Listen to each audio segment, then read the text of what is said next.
everybody. Hi, Doom Gamer. Hi, Naverner. Hi, Army. How are we all doing today? Are we doing well? I am doing well. I got an artwork done today. That was good. That's really good, actually. I haven't done that in a while. Oh. Now I'm struggling to get a straw open, so that's good. Eating a baguette? Hell yeah!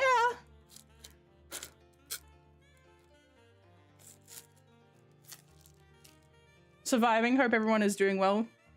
Yeah, I hope so too. I hope everybody is doing well to some degree, because at the moment it's a bit rough. I got a message from my dad today and being like, hey, we should probably start doomsday prepping. I was like, oh god.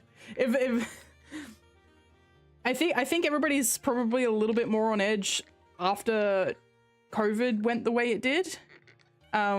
So he was like, better start stocking up on toilet paper and food, and I was like, yeah. Can we see it? I can show you a preview. I can't show you the whole thing, unfortunately. You'll see it later. You'll see it later. I actually did multiple pieces of art today because context, fuel crisis. Hi Arctic Andy, welcome.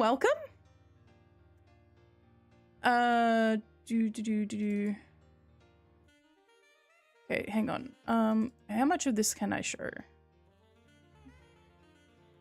Like, so if I spawn this in, where will, okay. So I can show this much. Hello! Hi! Hello, it's me! Is Mad Max going to become true? It's possible! Oh, thank you, Doom Gamer! Thank you! Yeah. Oh, thank you! Thank you, everybody. But yeah, that's one of the many things that will be revealed upon my debut. Have I ever heard of the hybrid war? I have not. Hi, Doom Gamer. I mean, sorry. B-Man, sorry. I'm very sorry. Please forgive me. Please forgive me. Thank you.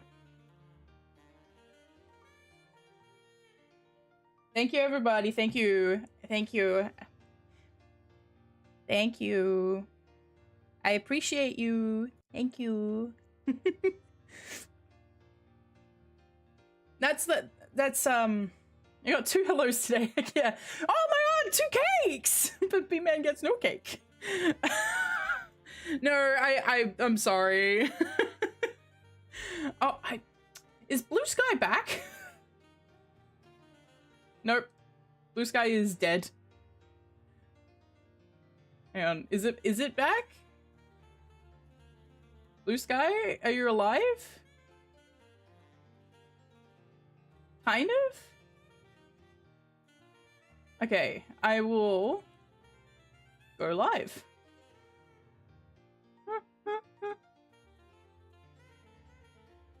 I don't know what happened to Blue Sky. It died for a period today, but not a lot I can do about that. Okay. We're live. Missed so much your art. It's so good to see. Oh, thank you. I have been drawing. It's just like, well, actually, no, I haven't. I have not been drawing as much, but it's mostly because I've been working on the debut. I've just been busy. So it's hard to prioritize drawing when I've been busy with other things. And it's just been like, okay, I gotta stream, I gotta make videos, I gotta do this, I gotta do that, a lot of work. And so it's like, drawing kind of ends up taking a backseat, which it shouldn't. I should be drawing more. I have been writing more, which is nice. At least I'm not drawing and not writing. I have been also writing, so that's a bonus. Not have I been writing anything, you know, good or productive? No. But like, I've been writing.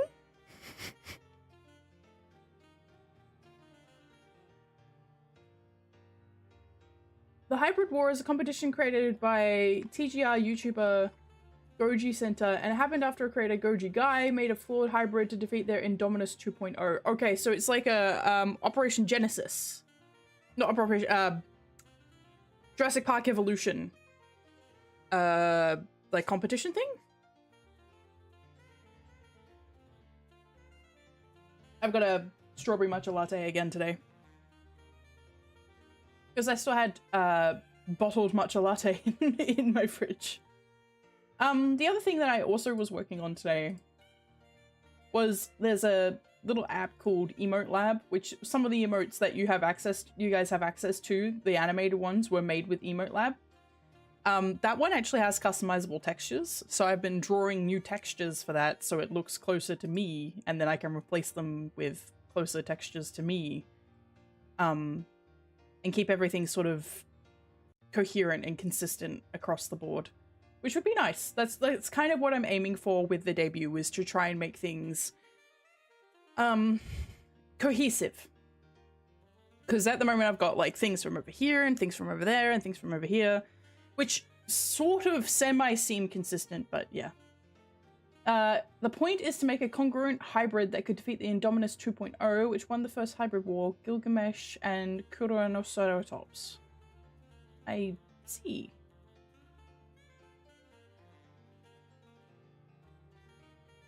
I think. I'm sorry. Okay, congruent hybrid that could defeat the Dominus 2.0. Okay, so it's not related to the game, but it's like a genetics design challenge to try and make something that could potentially beat the dinosaur that's in Jurassic Park World. Because that's where I know Indominus from. Unless it is an actual dinosaur genus.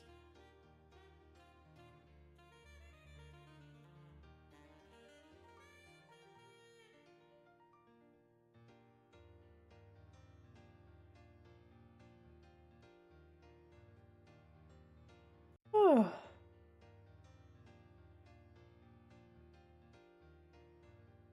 YouTube didn't let me pet Petra. Me sad. Aw. Sounds like dog fights with extras. It sounds like Okay. I'm not to be dismissive in any respect, but it kind of sounds like fantasy football, but like with dinosaurs, which is kind of cool. People really like fantasy football. Dominus 2.8 was a hybrid made with real life animals and is supposed to be realistic and grounded. Interesting. Okay, so it's like a living extinction event. I see. Yeah, so it's kind of like fantasy football, but for like genetics nerds, which I respect that. I respect it. Okay, Ultimate Predator. Yep, yep.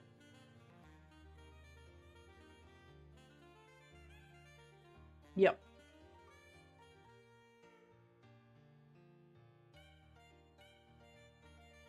Yep.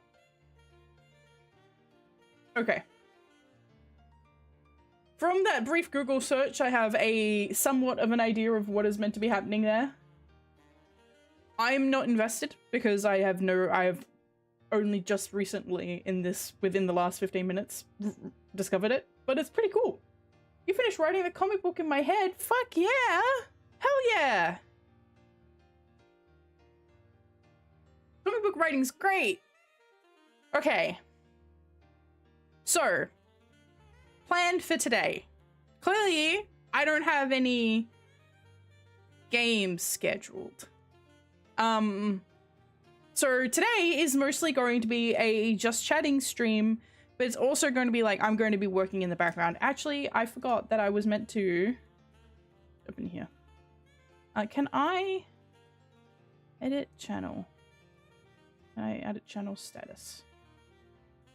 First Hybrid War, the other creators like Zen Reborn 2, Valus, Dredomir, Backer, and Eva Goja Guy made their Hybrids wars like Skybrid War and Great Hybrid Tournament. Arctic Andy, I respect you a great deal. You're throwing out a lot of words that I don't know the context for. Like Skybrid War, I can kind of start inferring meanings, but I'm missing a whole lot of context. So like this might be the most awesome thing that ever, but I'm not gonna know about it because I am not deep down the dinosaur hole. Unfortunately. I'm just letting you, like, you can tell me, but like I'm just letting you know I don't know. I did close it. I closed the wrong thing.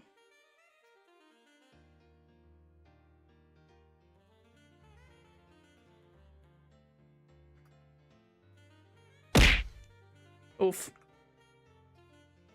We haven't seen it just chatting since the mother ball incident. No. No. New Year's was a just chatting stream. We haven't had a just chatting stream since New Year's. And you know what?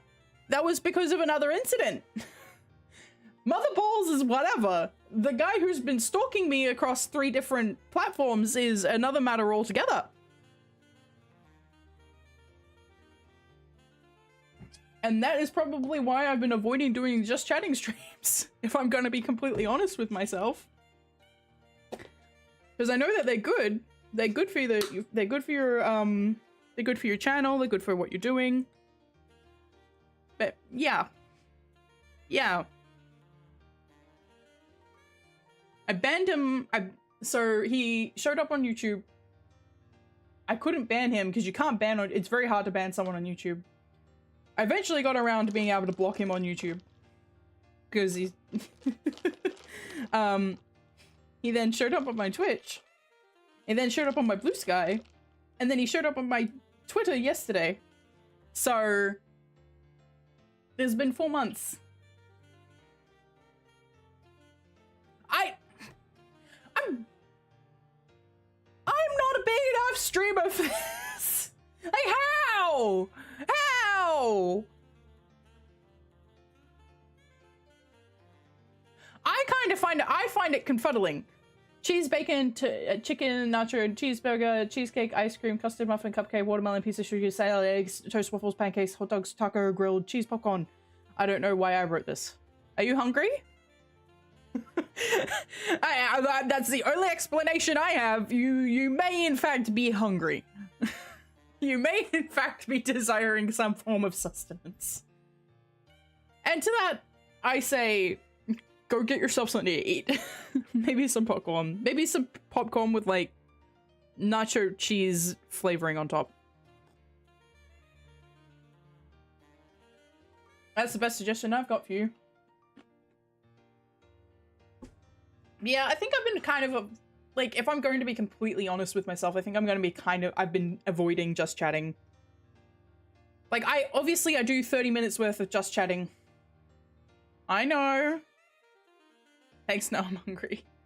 No, I know I am a VTuber. Like, there are people who stream with their whole goddamn face. Have I ever played FNAF Help Wanted 2? I have not played FNAF Help Wanted 2. I have watched FNAF Help Wanted 2. So this is part of why I started streaming, right? I spent 4 to 6 hours every night-ish watching other people, you know, play games. And it gave me some insight into what that game is like, but it didn't give me the experience of actually playing the game. So I went, okay, if I'm going to be spending 4 to 6 hours, aka the period that I'm currently streaming in, watching other people do things and not doing anything while, because I wasn't even doing anything during this. I was grabbing some snacks and a drink. I was sitting down at my YouTubes and I was watching videos. And I was enjoying it. Like, it wasn't bad. It wasn't a bad time. But, like, I said to myself, I should just be playing the game. What am I doing? If I really want to, if I'm really enjoying these games, I've just come to, like, watching people overplaying games. Yes. And that's 100%, like, I'm not disparaging that method. Like, I love doing it. I think it's absolutely fine for anybody else to do. I'm not disparaging doing that at all. But the reason for me why I was like, I should be playing them, is because I'm also a game dev. And the experience of watching a person play a game, no, I don't have. I don't. Don't put words in my mouth. No! No! No! No, okay. By the way, is talking to the same dude appear in nowhere and say he loves you? Yes. It is indeed the same guy. The one who made it super awkward.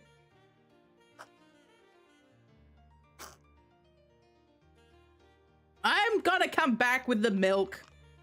Do you guys like oat milk? If you haven't tried oat milk, I recommend it. It's very good. I quite enjoy a nice oat milk. Yeah, apparently. I mean, what would does it qualify when they've followed you across 4 different websites after you've blocked them on every single one? Like, I think that qualifies. Can you pick up some silk milk? I like the vanilla one. Yeah, I can do that. We don't have that here, but like, I can go to America or wherever and get that for you. We don't have that here. We have Pura, light skim omega-3, full fat, low fat, or extra dollop. I just want milk that tastes like real milk. Why can I quote that almost off by heart? Oh my god. I'm gonna link that video in chat for you, just because I need you guys to hear a milk ad. For the record, they still show this ad. Most expensive DoorDash ever. Yeah, it would be. All right, here you go.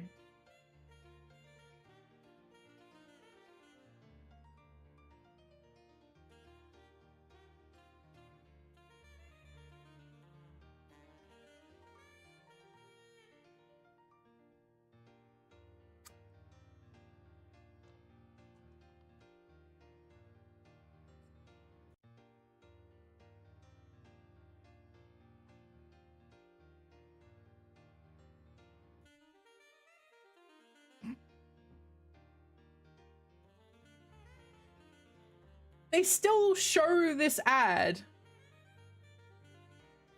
They still show that ad.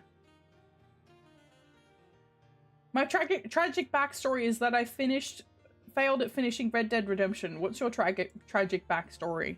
When I was 8 years old, my dad overwrote my Final Fantasy VIII save file, so I dedicated the 8th song of Linkin Park smash hit album Hybrid Theory to my loss.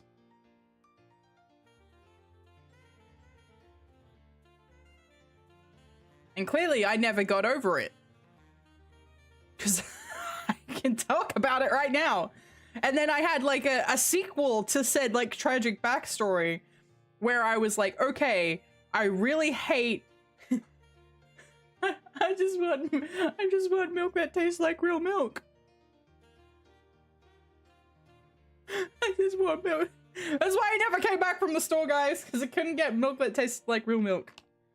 Wait, they only had soy milk, and he's like, I can't come home. I can't do it. I can't come home.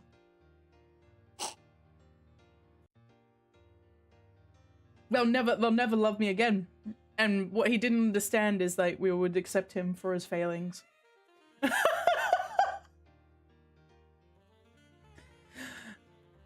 Yeah, good ad. But yeah, there's a... I don't know, man. I don't drink milk. I just drink water. I respect that. Poor little FF VTuber. Yeah. I'm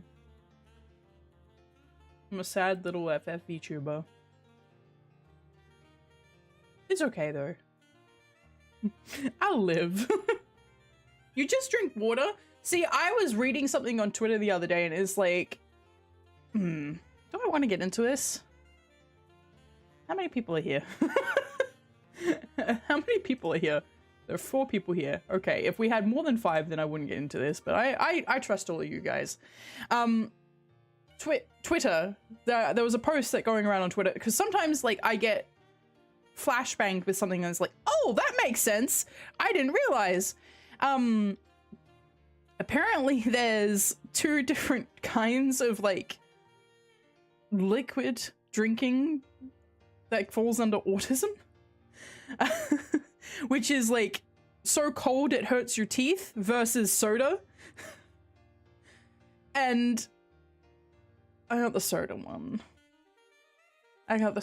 Guys. I'm the one who doesn't feel alive unless my drink is carbonated. Thank you for the ponytail. And like, I know I am currently drinking a matcha latte, but like, that's sort of like, I do not like my drinks not to be carbonated if they're not milk. I don't like plain water.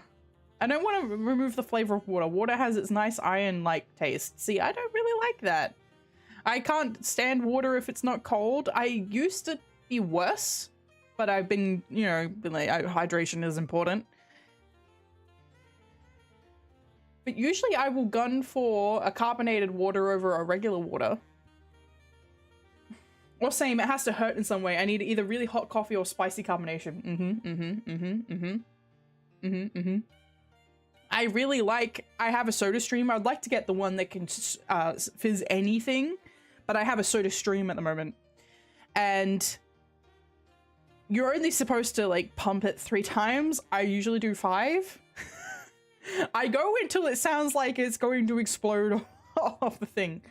Matcha has powder. Powder makes stuff. Stuff becomes bubbles. Bubbles become soda. Soda becomes the stuff you accidentally dropped on your stuff, Peto. Okay. How? Hi. Hello, Trevor. Welcome. How did you know that I dropped a soda on my keyboard? Me? I've never talked about that. How did you know?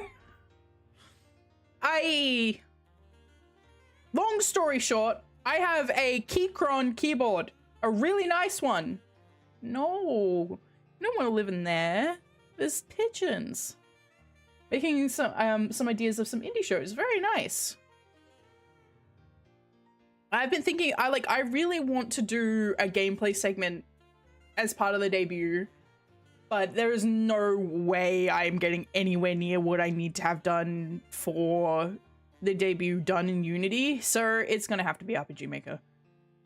I was assuming third eye moment. Yeah, it's one of those things where like you could probably assume that I've spilt something on my keyboard at some point. I'm no longer this particular desk, because you can't see it.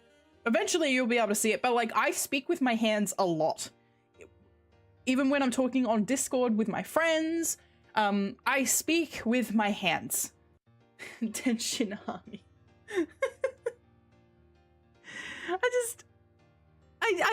One day I just brushed my hand across the desk and you're a motion person. Yes, I am. It's part of why I'm quite excited to have a 3D model, because you're gonna see my hands go all the time. You're not seeing any of that here. Like, you see a little bit of like me moving around, which is good, because I've heard that, like, I've seen some people sock puppets on Discord. I wouldn't mind doing some sock puppet stuff. RPG Maker saving the dem again from evil Unity. That is true, yes. Yes, indeed. The problem is, I am not particularly familiar with building environments in Unity. I'm not particularly familiar with building environments in Blender. And that is a thing that I know I can learn. I know I can sit down, I can figure out how to, I've done some modeling of my own objects, I've done some stuff like tile maps, building my own like layouts and stuff like that. But to get it to where I'm satisfied, I don't think I've got time. I just don't think I've got time. Whereas I know that I can do something in RPG Maker in the next how long? Hang on, let me look at my own website. I made 2 games in RPG in Game Maker for school over 10 years ago and never picked up again. Yeah. I heard about that. Isn't RPG backend pretty much the same thing? As Unity? I could probably do it in backend, but like, I don't know how good it'd look.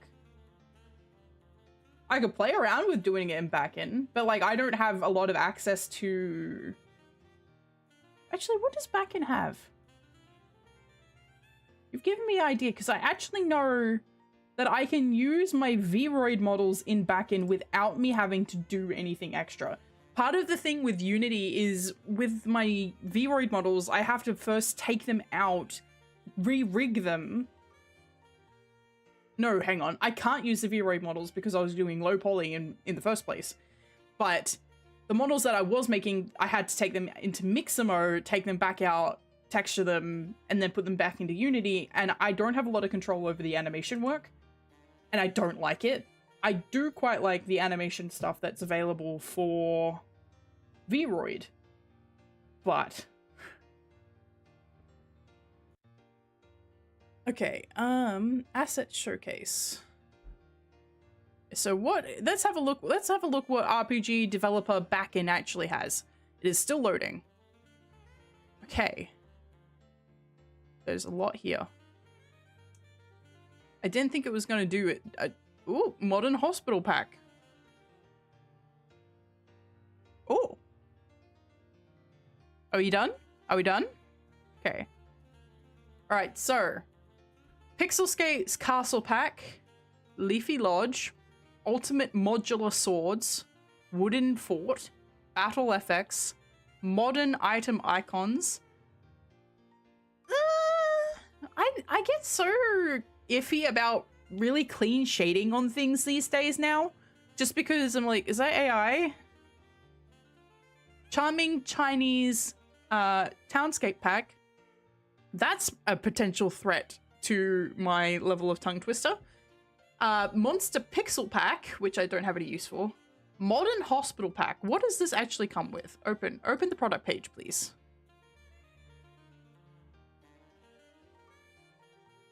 Cool. Cool. Get out or die. Neat. Neat. Oh, incubators. What? Oh no, scary babies. Oh. Okay. Cool. Oh, hi, Apex Predator Fenrir. Oh. Hi, Fen. Welcome, welcome.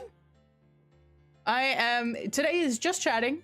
I am currently having a look at my options in terms of getting something that semi looks like it's not going to be, you guys are not going to be able to play it, for the record. You might see it, but you won't be able to play it. It's going to be semi-operable from my end so I can get some recordings, but in terms of getting it done in any sense of the word, probably not happening. But I will link this to you guys. Here you go, if you want to have a look at what I'm looking at. This is the RPG developer back in Modern Hospital Pack. How much is it? Oh, that's, ooh, that's expensive. That's an expensive pack. That's like, Unity assets don't tend to run that high. Like the Unity assets, hang on, I've got the Unity asset store open right now, because for some reason I just leave that open.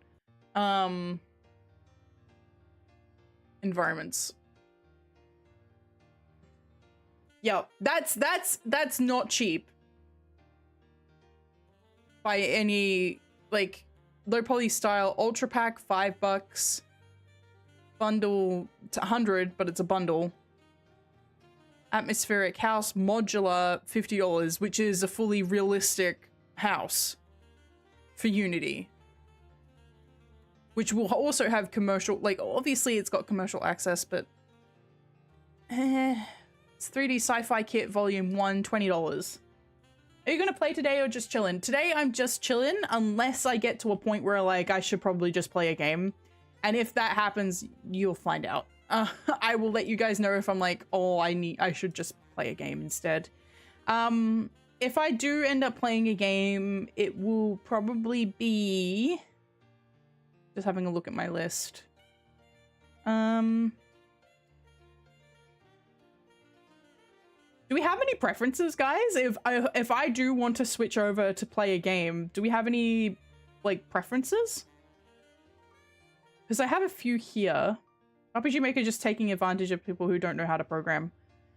I mean, in this case, this is 3D models. A horror game? I could play Resident Evil 4.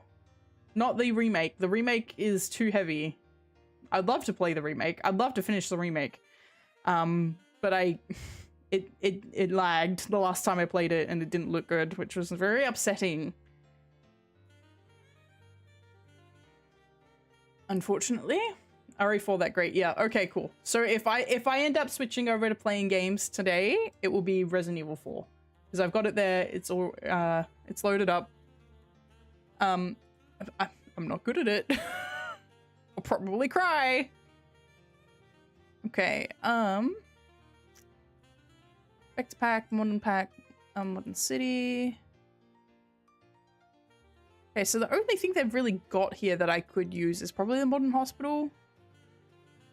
And I don't remember how hard it is to build, like, import custom assets. Manual. Just having a look. I know I'm not paying much attention to you guys right now, but that's kind of what the stream is. So, map editor, inversion, variable boxes, resources, 3D stamps, models. Okay, model preview, model settings. Okay, it doesn't look like, it looks like you can just import OBJs. Does it also import, does it support, fuck, I can't remember. The one that allows you to bring the model texture over. Material. Okay, no, it does assume that you're going to assign a material, which is fine. I do have OBJs I could probably use for this then. I might have a look at that later. I won't be doing that today, because if I remember... It's always a bit iffy if I'm having to open up a lot of resources and materials and stuff on stream.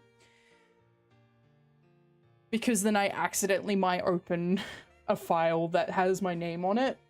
Which I don't want, obviously. I have slightly changed my computer settings, so like if it accidentally shows the name of my computer or the name of my account, it's just gonna say Petra. But I've had enough close calls that with somebody hot on my tail, I don't really want to run any more risks in that respect. Okay. So what I do want to definitely accomplish while we're here is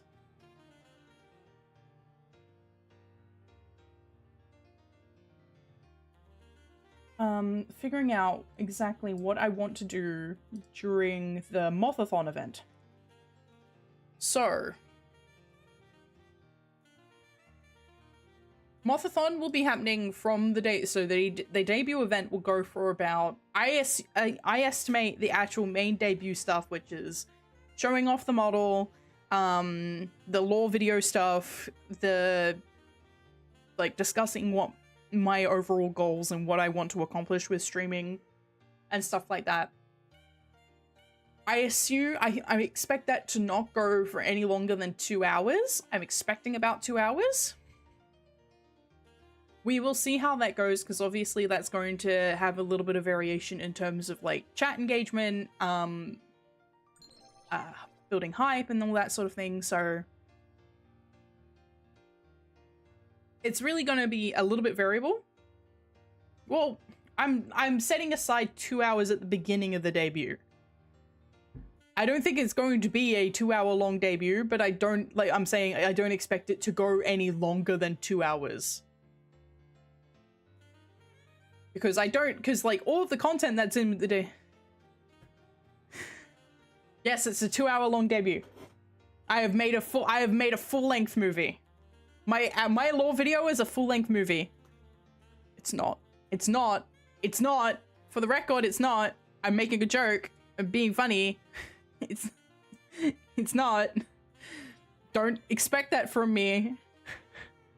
The current how long is what I currently have? Because I did some editing. It's got no audio, but I did some editing of it. So how long is it currently? Let me see. Let me see. Hang on. It's in recordings. Recordings. Little video.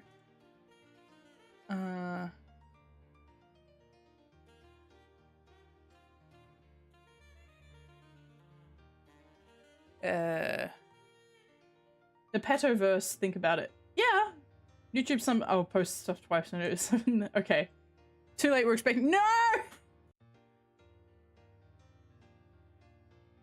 You gotta stop that, because you're gonna be disappointed.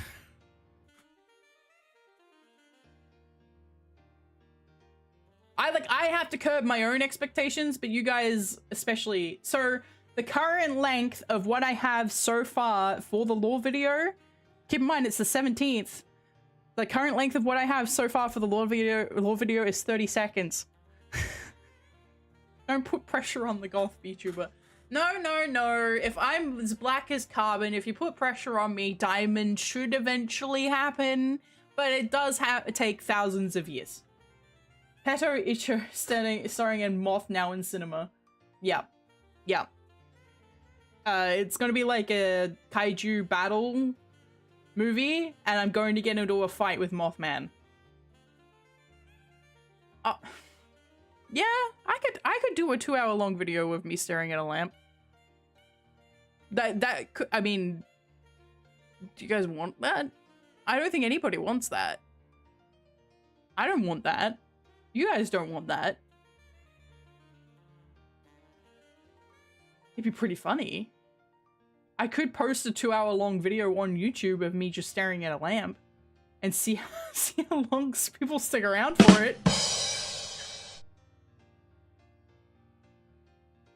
It'd be funny. It would be a funny be right back screen. I have been starting to work on animation work for that. I actually have that open right now, but that's stuff that I cannot show you guys because it actually involves the model. The movie is just an advanced preview of the new Hunter the Reckoning game with Petra's model modeled in. See, that's one of the benefits of having a 3D model. Is like, not only do I have a means of giving you like a full body reference with like every angle under the sun, I also have the potential to possibly mod it into things. Like, I've seen some VTuber mods that people have done for game, like Resident Evil, and every time I see them, I'm like, I want that. I'm not asking for that, but like, I think that would be cool. That'd be dope. Petra running around in Resident Evil, that'd be sick. But like, I think I'd have to learn how to mod the games to get that over the line, and that'd be some crazy shit to be doing. Okay, I am flipping around looking for the thing that I'm looking for and then getting distracted every time I do. Folder, debut events, subathon examples. Okay, so let's open a notepad.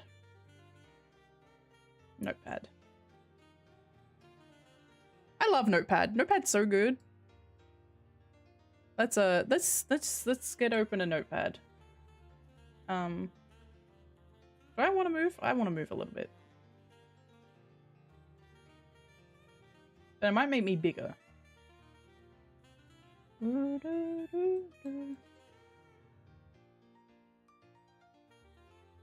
Okay. Hello, I'm over here now. Okay. Can I do window capture? Window capture. Select a window to capture Notepad. Okay, thank you. Here we go, Notepad. Hello, Notepad. Hello. Oh, that's unreadable. Thank you. That's unreadable. Thank you. Have a nice day. Hang on. What if I scale it up? Then I use this button. No, not that one. This button. There we go. There we go. There we go. Hello! Alright. So chat, I would like your input on this. So it's kind of hard to find resources on what people actually do for like subathon and debut events because like it's really variable. It really depends on what the chat is doing. Mute stream, add the unregistered hypercam logo and talk only in Notepad for an early 2000s tutorial on YouTube. That's true. Did everybody have an unregistered hypercam too? I had that. So the earliest footage I ever recorded with the intention of like putting it up as YouTube video has the unregistered hypercam logo on it. Do I still have access to that footage? Oh, fraps. Yep. Yep.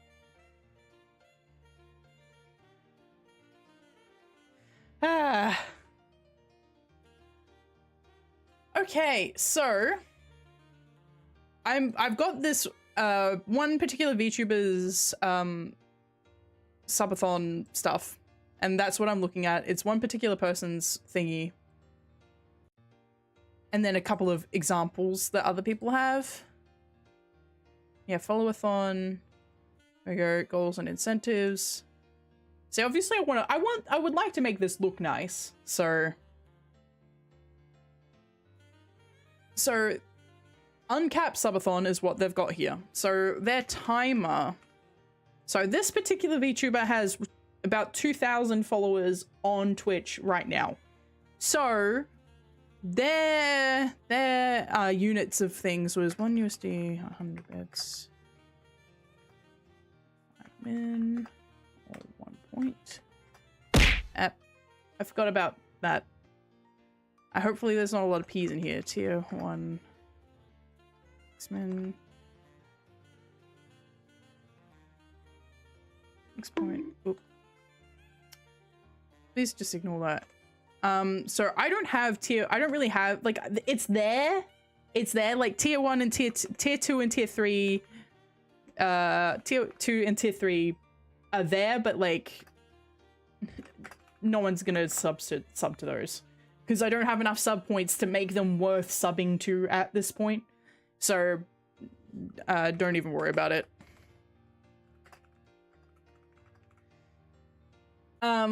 So this is just a subathon. So the example that I'm looking at is just a pure subathon. So I'm going to have a look at the follow-a-thon event. Follow is plus 10 minutes, donor plus 15 minutes, sub plus 20 minutes, raid plus 30 minutes. Does that sound reasonable? I'll write that down.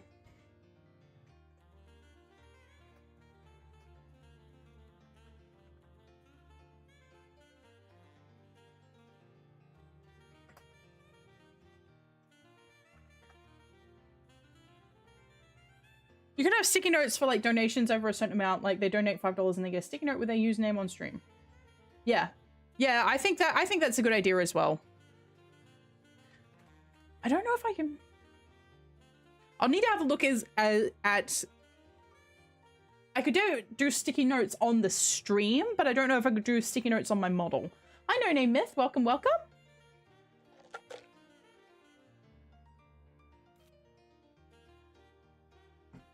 Are we, I might actually put this to a vote real quick. Twitch.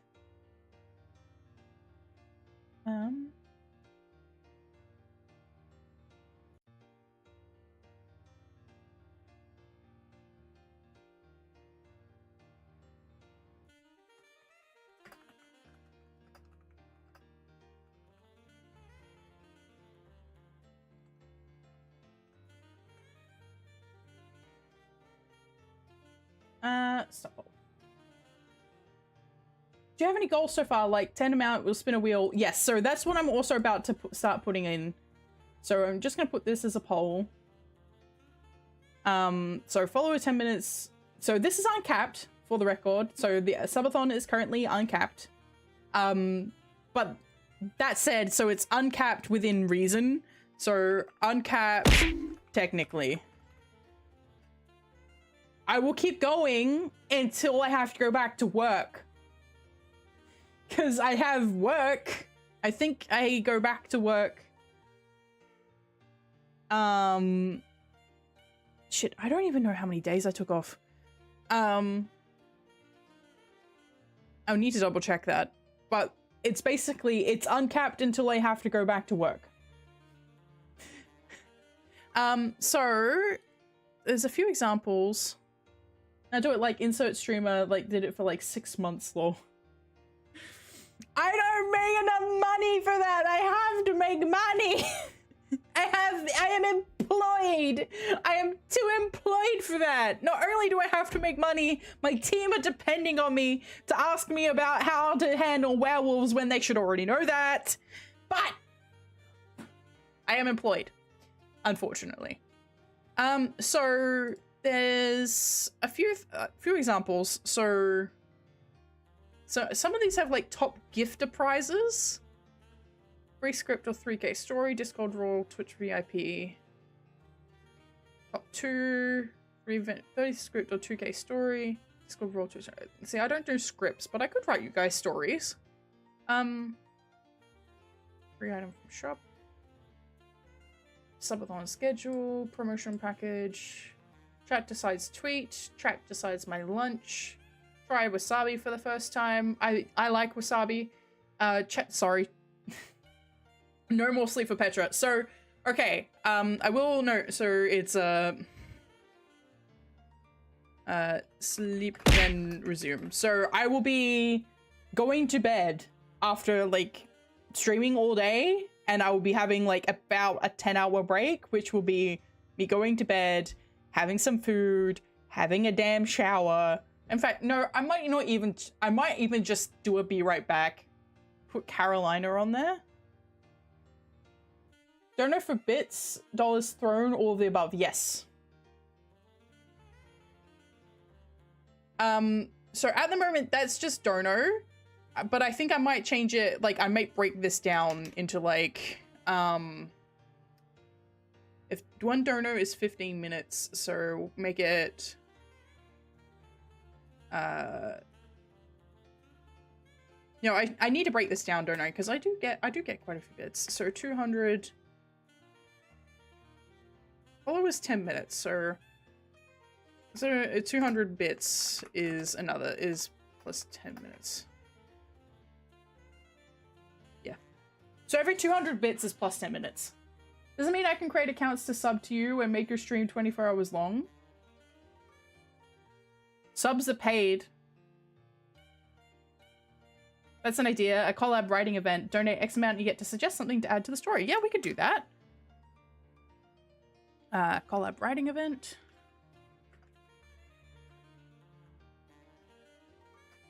We can make that a milestone goal. So there are a few, so I was planning on doing, hang on. Alt. Not Control, Alt, please. Yeah. See, that's what I was, yeah, so, milestones. So karaoke stream is definitely going in milestones.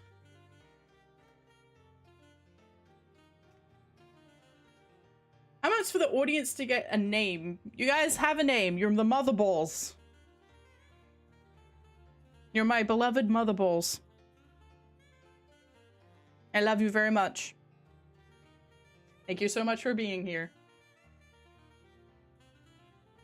So at the moment, karaoke stream will be, I don't know. I feel like I need to make it, I need to break it down into like two, remember why I'm nameless suddenly. Yeah, see? See why I don't bring it up very often? Okay, this is not what Notepad is for. Okay, the numbers sound good. Okay. So yeah, 200 bits is 10 minutes. So make that, remove that note. So yeah, sleep and resume is what we're going to be doing. So I'll be going to bed and then coming back after about 10 hours and resuming from that point. Like the timer will pause and then I will resume stream. So this is just the rewards, but there will also be a schedule for the events that are happening on stream. Yay, karaoke stream. So this is a milestone reward. Milestones raw. I did write this down and then I was like, no, you can't do it like that. And then I was like, oh, okay, can't see that.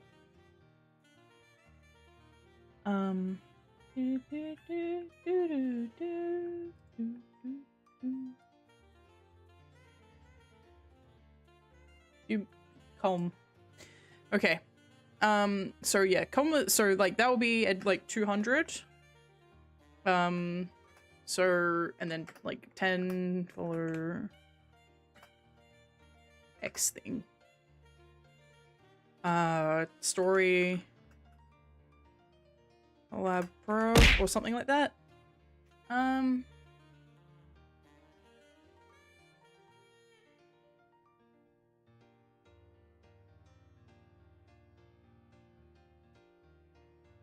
don't want to make this too complicated. But also, like, my instinct is to make it complicated. Maybe a milestone could be like crowd control stream where Twitch plays F1. Yeah. What would you guys want me to do crowd control stream on? Like Resident Evil? We could do RE2 remake with crowd control, but I don't know how viable that is to actually like finish. It will just be like you guys bullying me for several hours, most likely. And if you're happy for that, we can do that.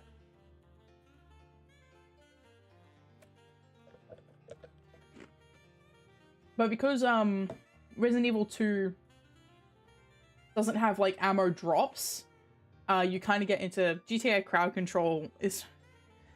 Chat, are you gonna bully me if I say I haven't played GTA 5? I know it's been released like 16 times. It was just never my bag. The only one I ever played was GTA 3 on my PSP.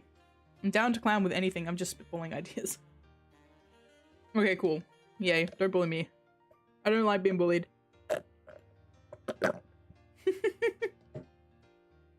Okay.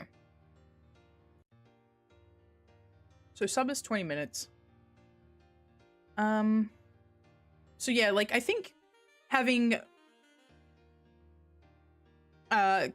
cumulative milestones would also be good. So like we get 10 followers, we get a milestone, but also like we hit 200 or 250.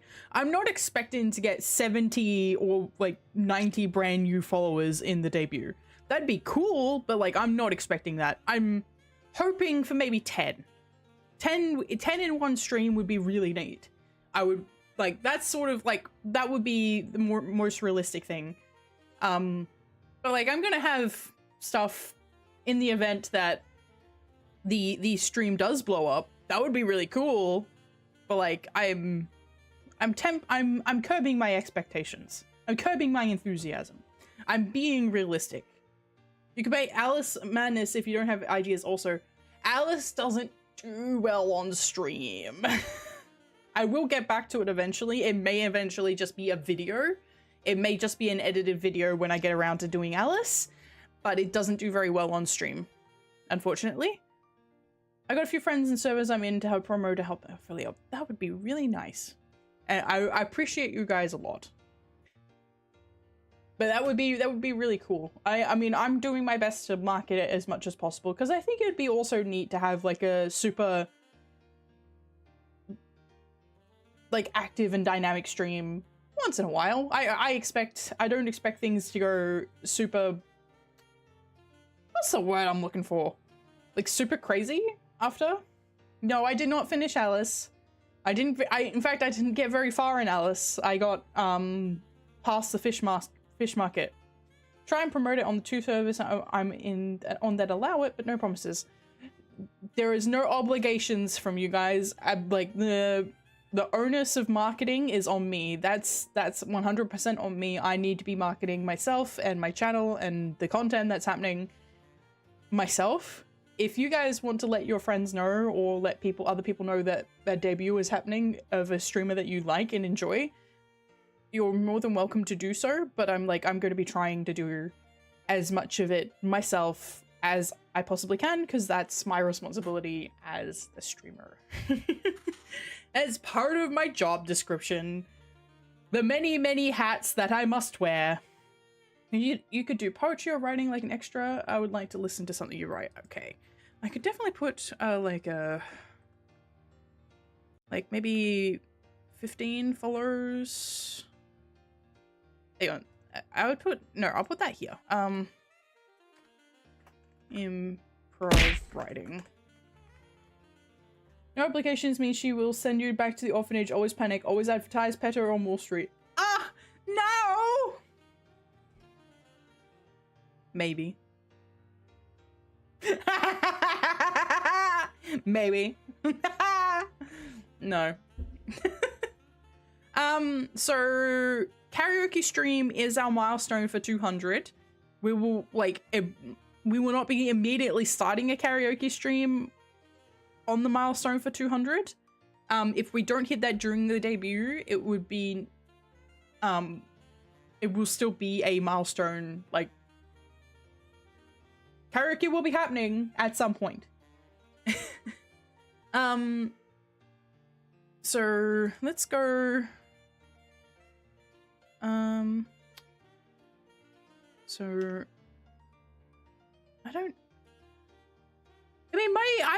I'm not expecting a lot. So like, it's hard to like write a whole bunch of stuff, because it's like, I don't want to do like this huge massive list with all these really cool things, and then people are getting like, have we hit anything?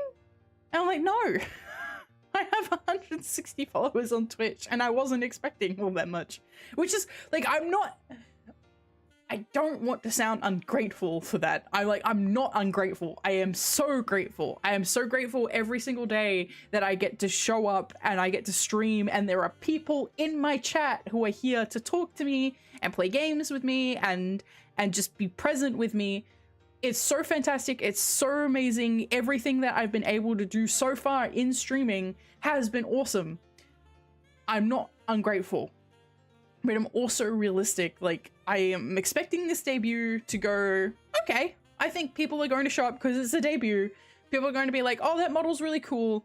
But like, my expectations are tempered. I am not expecting to explode from a debut, because I think especially since if I was putting that kind of mindset on the debut and it didn't happen, I would be devastated.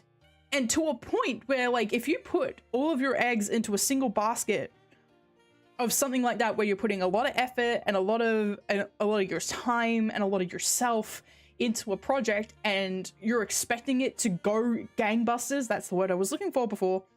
If you're expecting it to go gangbusters and it doesn't, and it just falls flat on its face, it's so discouraging. It is so deflating and demoralizing. I am not surprised, and I would not be surprised, I guarantee it's the case, is there is quite a few people who get up to a point where they are debuting and things don't go super insane, and they just putter out. After it happens, they're just like, I give up. Which is part of why, like, I am so anxious about it, because I'm anxious that people aren't going to enjoy the debut, and if they don't enjoy the debut, then like it leaves me, and then I have to start again. Which is like, will I keep doing it? Maybe. I quite like playing games.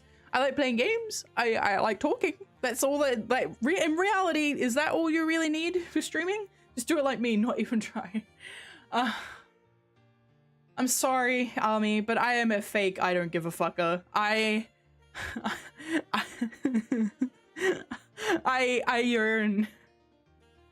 I put passion into things.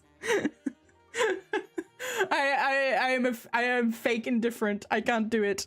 I try so hard, and I get so far, but in the end, it doesn't even matter.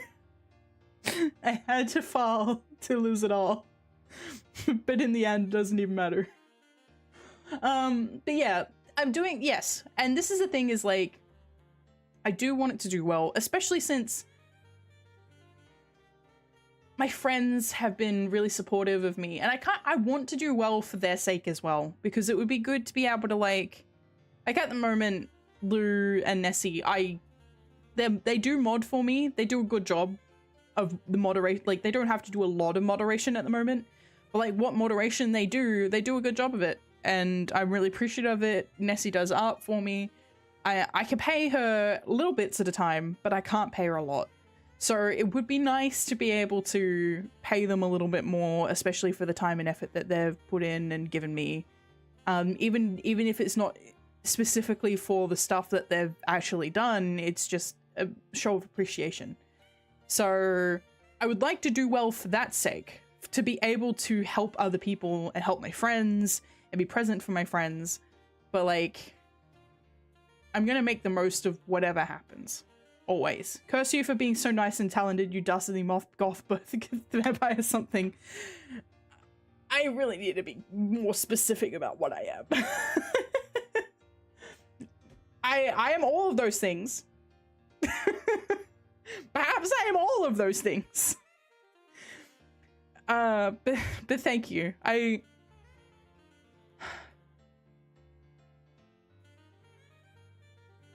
don't ever want to be the kind of person who comes on and streams for disingenuous reasons. I am here for my own sake, for the sake of like socialization, for building my level of experience with games, for I'm not gonna lie, I wouldn't mind making this into a career. It would be really cool to be able to stream full time. That would, like, I think there are a lot of people.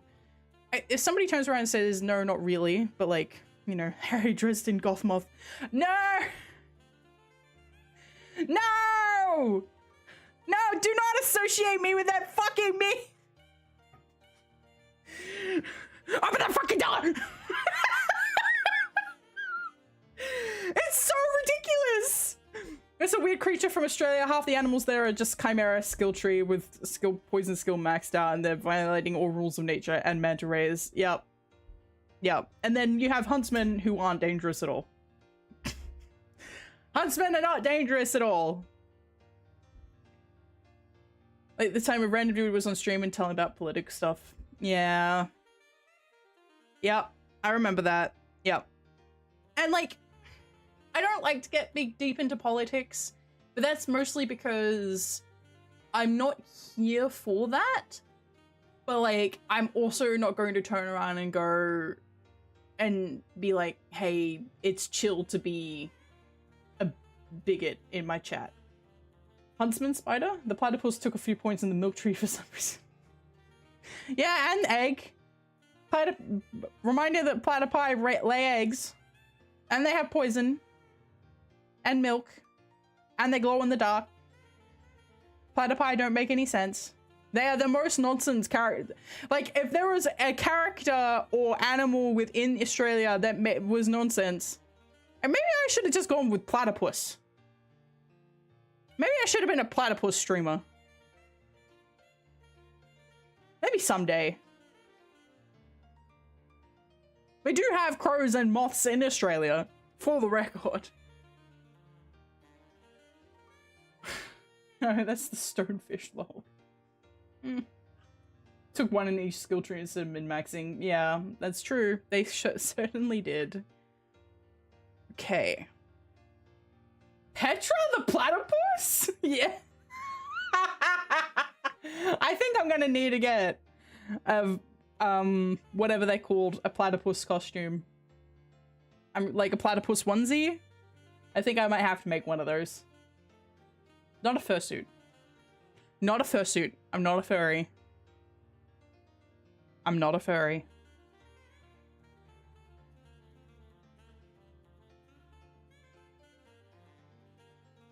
I may have Barley the Burr show up on my streams, on my shorts sometimes, but I'm not a furry. You need that fedora and trench coat. Yes. I do love Perry the Platypus and Petra the Platypus, does work as a concept. But a platypus? Petra the platypus? Yep. You deny the furry allegations, but deep down, no.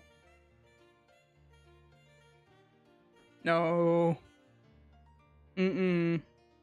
We're not going down that hole. Okay. So I thought... So this is based on points. Rather than milestones. So we could we could give it a point system. So like maybe like plus... A follow is plus 5 points. Or like 1 point maybe. 1 point. 200 bits is 4 points. Oh. So this could be the cumulative. Deep down we know Petra is a furry. What? How? Like, in what way do I give off furry? I'm talking about like the onesies that people wear. They've got a Moogle one on Ami at the moment for Final Fantasy, and I didn't buy it because I was like, looked at that and went, I'm not wearing that. Because I'm not a Moogle. Because I could fight 4 Moogles. Sure. Everything? What do you mean?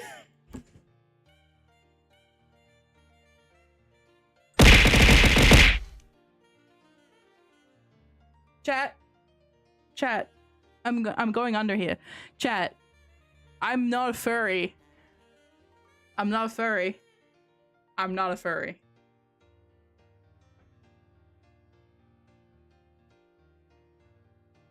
Moogles can summon a black hole. I doubt that.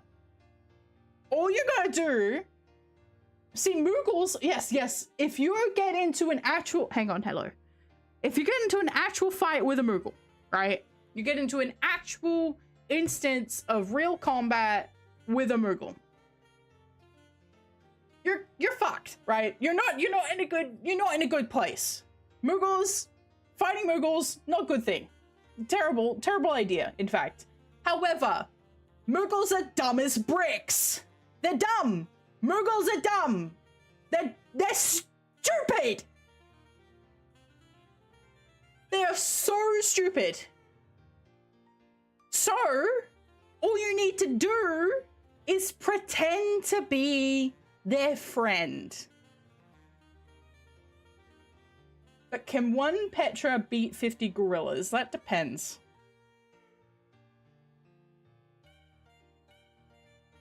Can PetraIchoria, the character, defeat 50 gorillas? Are the gorillas afraid of cosmic horror? Because in that case, yes. But if the gorillas have no concept of the cosmic universe, she will probably die.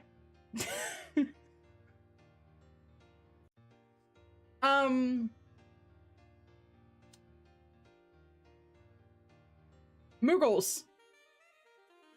All you gotta do is you gotta pretend to be their friend. You walk up to them and be like, yep, I'm your friend. You just chill out with them. You make them trust you. And then you yank off their palm and stick it in their ass. And then that's it. Ikoria?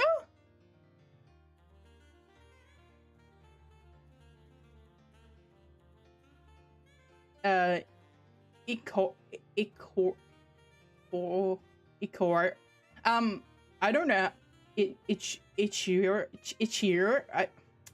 I can't make that sound right now. Ichioria. Is that what you're... It is Ikoria. But let it be said as the arbiter of the canon. Let me hide this for a second and become the arbiter of the canon. Hello. Yes, I am the arbiter of the canon. I am here to inform you that it is pronounced PetraIchoria. Ichiora, like Ichigo from Bleach. I see. And when summons feral chaos on you and turns you into lightning. Well,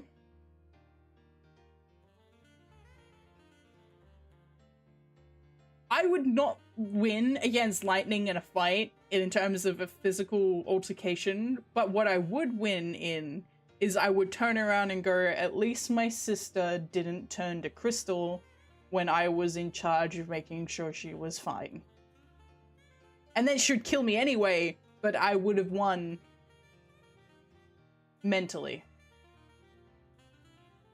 Seems reasonable. Clones you from Earth 3. Arise, PetraIchoria. Arise. No! You shouldn't be cloning me. You can't do that. You become recursive. You're gonna start having issues after a certain point. Anyway, back over here. Can I have my notepad back, please? Okay. So I'm looking at, so this was from Saija VT, credit to her. But I'm looking at these because I was like looking at them and they're sort of reasonable. Okay, so points. So I think sub maybe like 10 points for 10 points for a sub. And then if a raid happens, we'll say a raid is 50 points. How do I turn that off?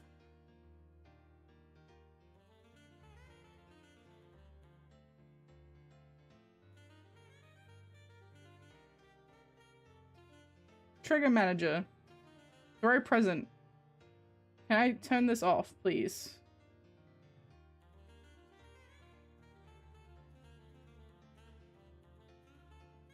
Did I turn it off? Is it off? Okay.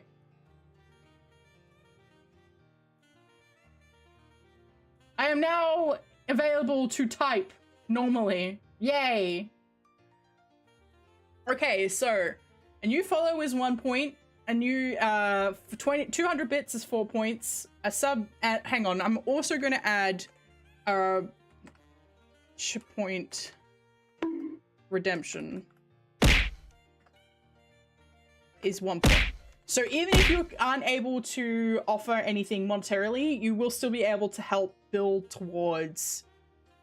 And this is any channel point redemption. It doesn't matter how many channel points you spend.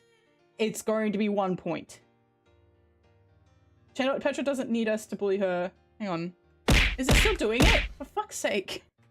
I thought I turned it off! I do bully myself. You're correct. I look in the mirror and I go, do better. Go away. What button can I, like, what button can I put on here that I'm not gonna fucking press? Event manager. No, I don't want event manager. I want to turn it off. No. Off. It is off. Hang on. I think secret is the... Yeah, okay. There we go. Is it off? It's off! It's off! Yay! Okay. So, this looks reasonable to me. Channel point redemption is 1 point. Raid is 50 points. Sub is 10 points. 200 bits is 4 points. And 1 follow is 1 point. Maybe I'll make follow 2 points. Yeah. And channel point redemptions do not contribute to the timer because you guys will just get into a jacket on, jacket off war and I will never see the end of it. So, but you can contribute to the timer through other means. I think this is reasonable. Like I'm not, like I said, I'm not expecting things to go super in gangbusters. So I think this is reasonable. The jacket is ours. All right. So the 50 point redemption in this particular person's subathon was chat votes on a new emote. What? We wouldn't abuse channel points like that. Haha. Yeah. Uh-huh. Yeah, uh-huh. Yeah, uh-huh. Uh-huh. Sure you wouldn't. Mm-hmm. I believe you. I believe you. I definitely believe you. I believe you 100%. Oh. Thank you. Thank you. Oh, while I'm here though, I will give you a bit of a preview. So, this is not finished. This is a work in progress. I believe you guys have access to... You're gonna head out now for a rest and might come out. No worries at all. So, let's put this... So, okay, yes, this does work. So, this is the one that you guys currently have access to. This is the noted emote. So, I believe that you guys have access to this one, if I am not incorrect. Oh, yes, you do. Okay, yes. So, that's how it looks on chat as well. That's noted. So I'm currently working on getting things a little closer to my debut design. So even though I will still be using a few of these Emote Lab emotes, they're still going to be customized, so they feel worth it. So this is the current work in progress. Yeah.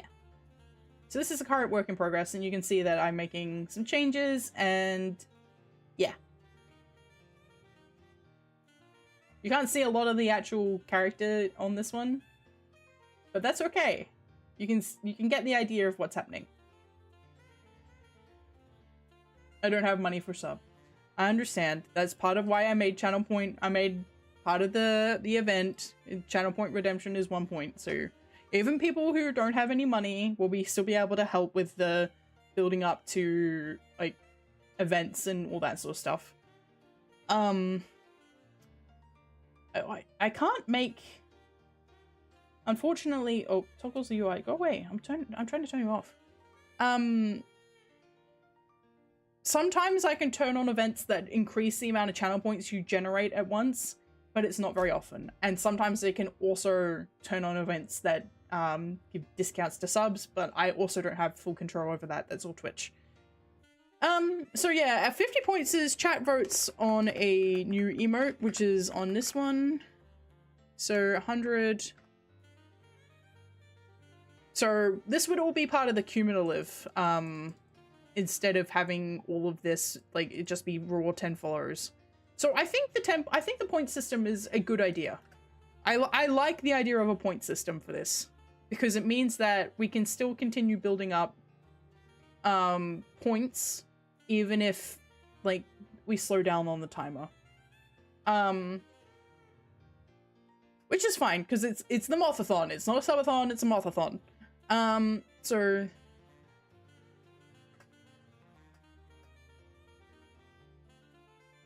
So I think 100 points for chat picks and new jump scare is reasonable. 100 points would be like 4 subs, 1 raid, and like some bits.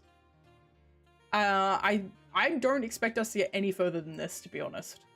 But that'd be neat if we did, but I don't expect us to. So I could do, let's do some lower ones. So 10 points. Chat chooses a tweet. So you guys will get to vote on, somebody will get to come up. I'll take submissions for tweets or posts on Bsky.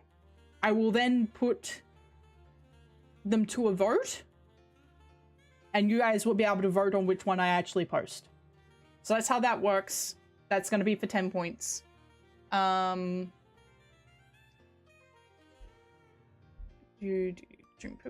just having a look at the stuff, like the examples I'm seeing people do. I'm like,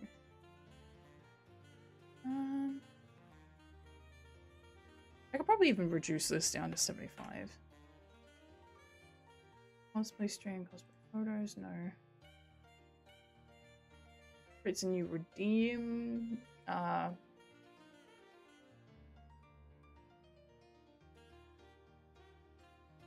Make 20 points.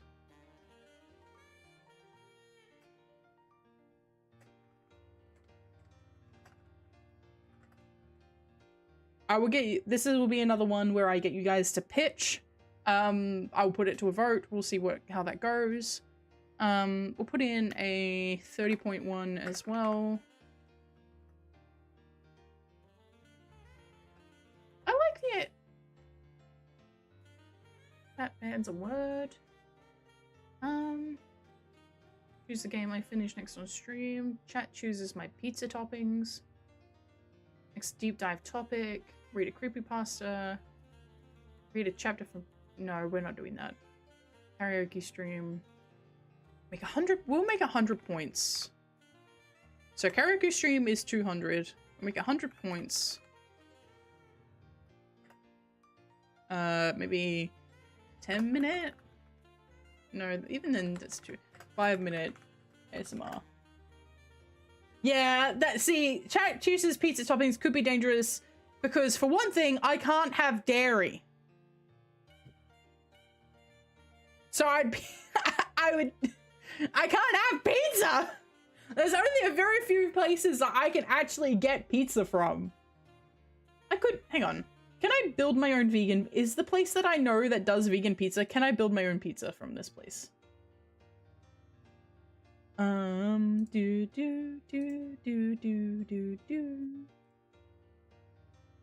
Okay, let's have a look.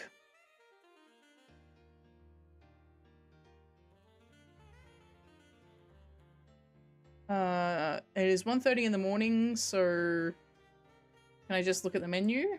Why do I have to pick an order? Okay. So they've got vegan peri peri chicken.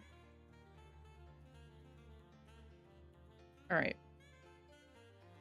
So I could get just a vegan. They got, what's the other? Oh, do they not have them anymore? They had other vegan ones. That was an accident. I was trying to scroll up. All right, so let's just click into the peri peri, not chicken. Plant-based chicken, roasted capsicum, caramelized onions, vegan mozzarella, and shallots under tomato base.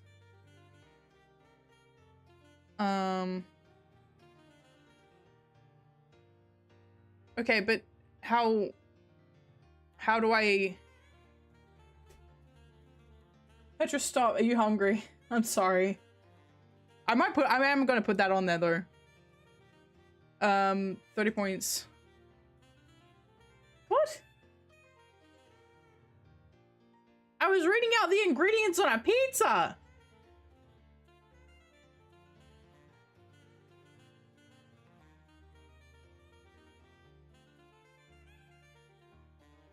How is that auto-doxing?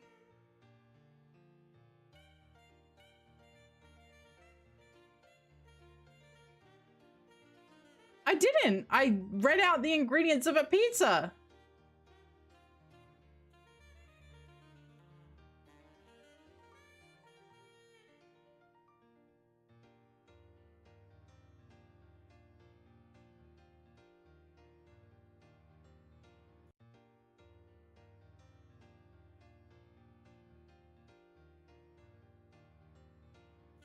I read out the ingredients of a pizza chain that has about 70 different locations in Australia.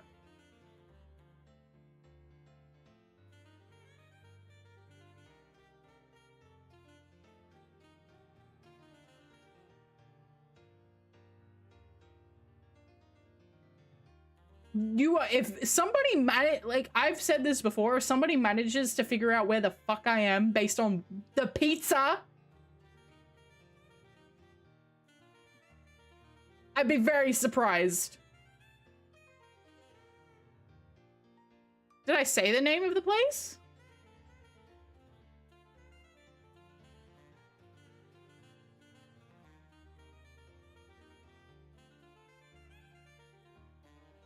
Also, peri peri chicken is a really, really common pizza flavor. There are a lot of places that do peri peri chicken. It's like a fancy one, but like there are a lot of fancy pizza places.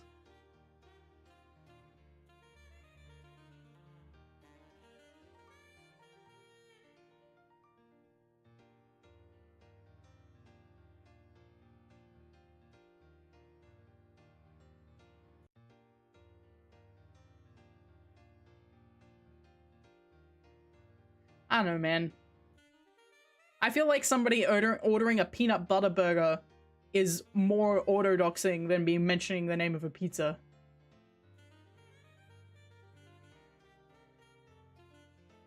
Like, how many places are offering peanut butter burgers? Seriously. Yeah, I know. I still gotta make content though, haha. Okay,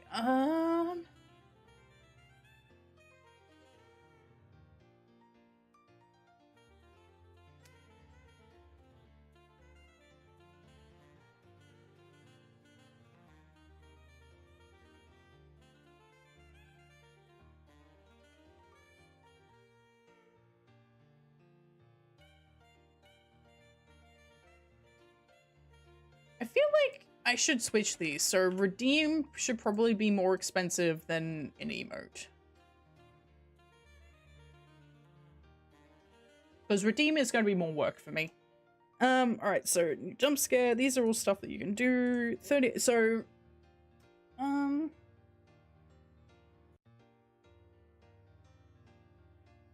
I know.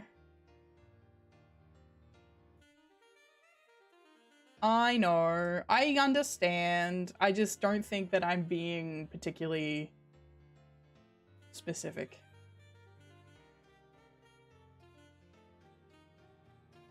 One year Uncaps anniversary subathon, sub goals 5, turn on mic. I'm looking at a template. Oh, we should probably do gifted incentives, actually. That you can't see that. It's on there though. It's on there.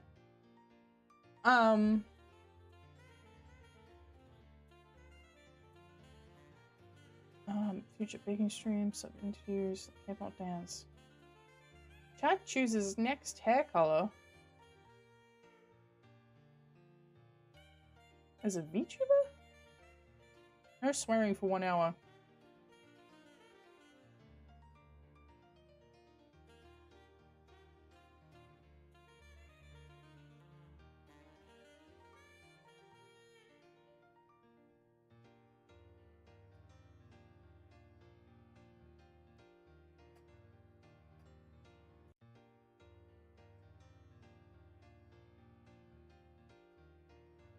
Okay.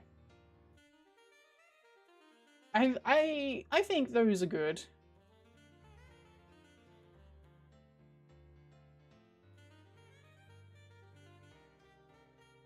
I don't expect it to go any higher than that, but I will also add some stretch goals at some point.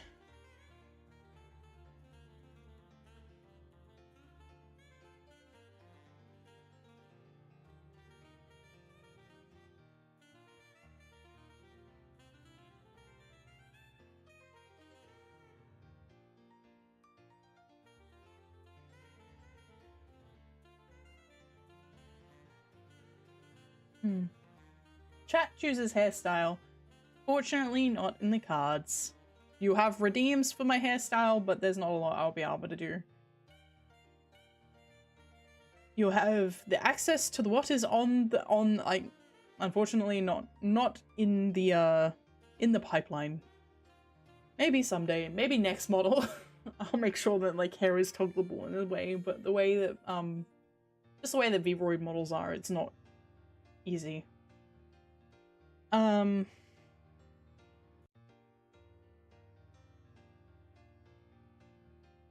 Rage game ASMR stream.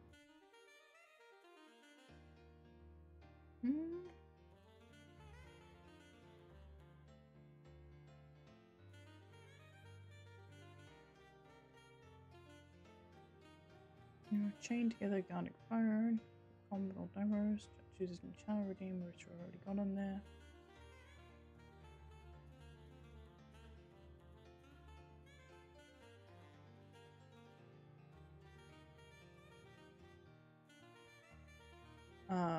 Via Pi roll for top 3 during event.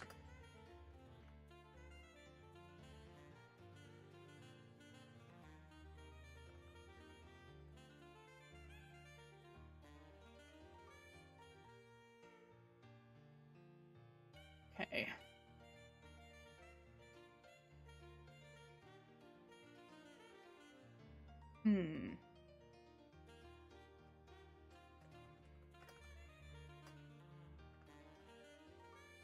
Mouse control option like every now and... no. No, I don't know how viable that is. But we could do crowd control. We can put crowd control as a stretch goal. I might put that as 200 points.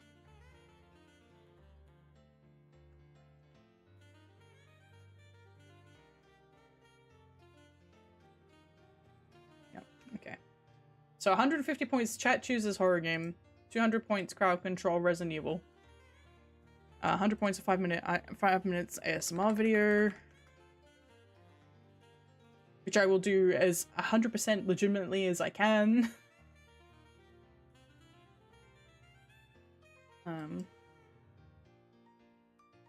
So there are gifted incentives, so there will be a VIP, so I have the ability to give people VIP on Twitch. The top 3 people who gift subs during the stream will get VIP. The Discord is also launching with the event, so there will be a Discord role that will also come with that.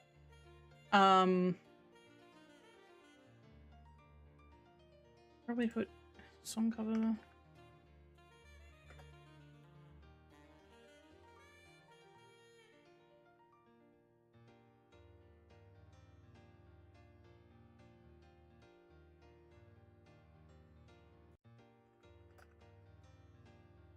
Song cover is different to karaoke. Karaoke is a bit more goofy, but song cover is a bit more serious. Yeah,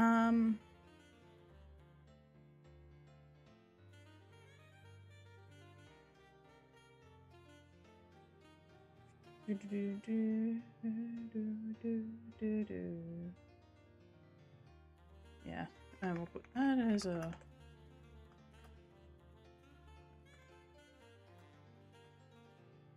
Yep, we can put that in.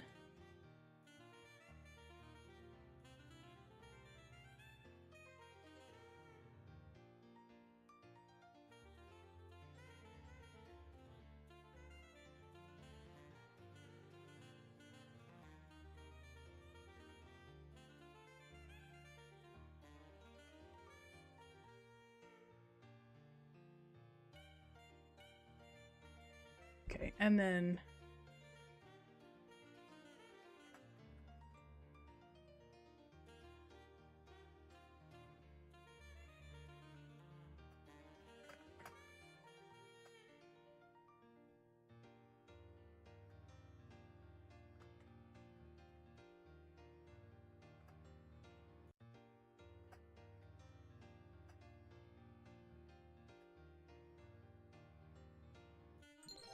Oh, thank you!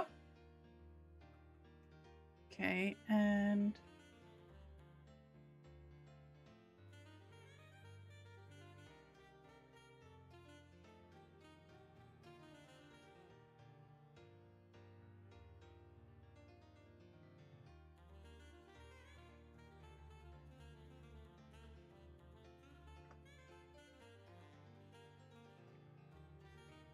and then continue increasing by 5 from there. So 1 gifted is 30 minutes plus 15 points.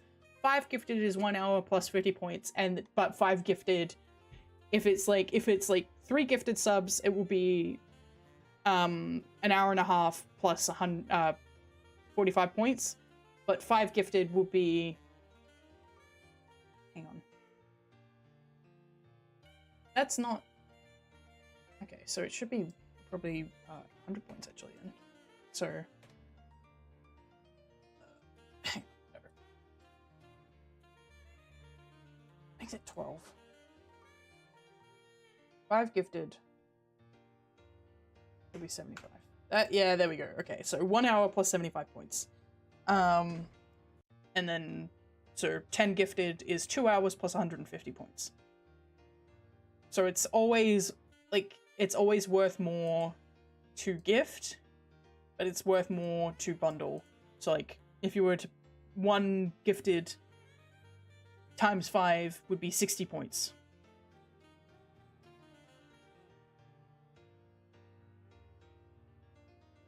but that doesn't make any sense if it's 1 hour, so it should be 3 hours.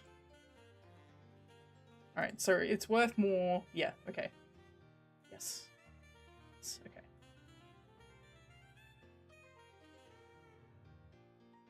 Okay. There we go. That looks good.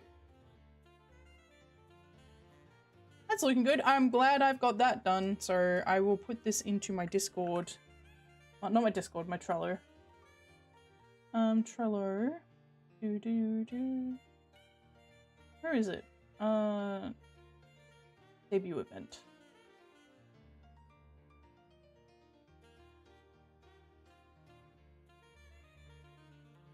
Offer fun rewards.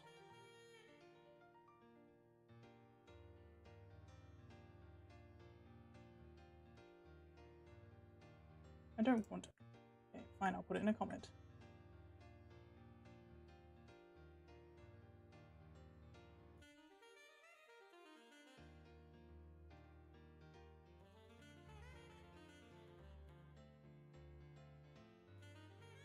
And now I've got to make a graphic for this.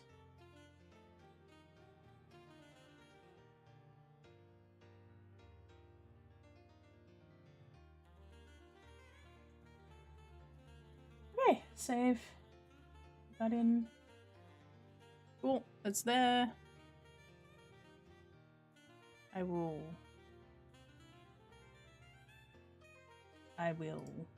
close this.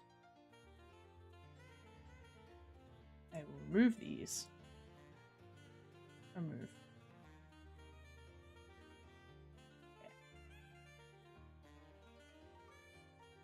Okay, and now I'm back in the middle. I will zoom myself out a little bit too.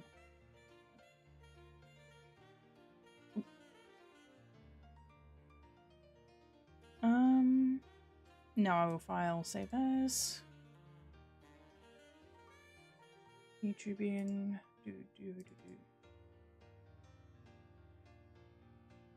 Saying that I have a folder called VTubing autodoxing.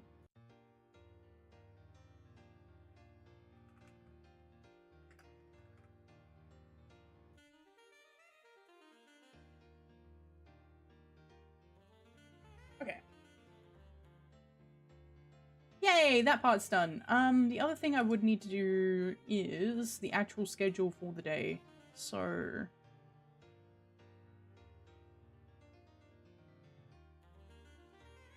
what I might do that in is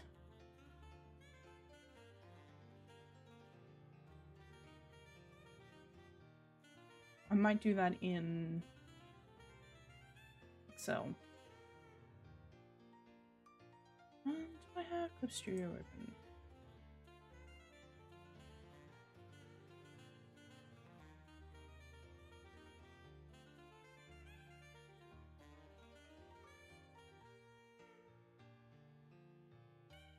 Okay.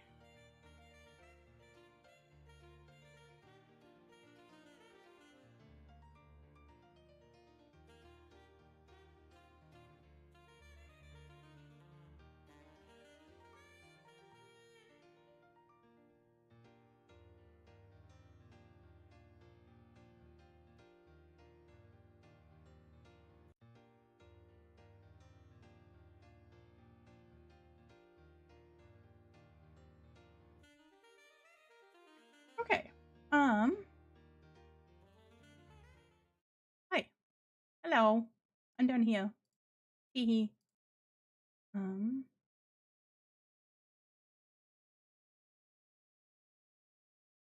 Is that gonna work?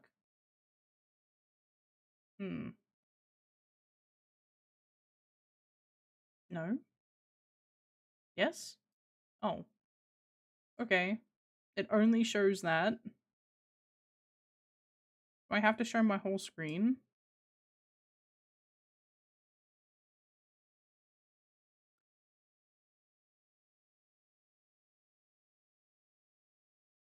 OBS has crashed. Why? Why is OBS having issues when I move windows around? I can't set the game. I am about to go down. I will be back in a second. Fuck me.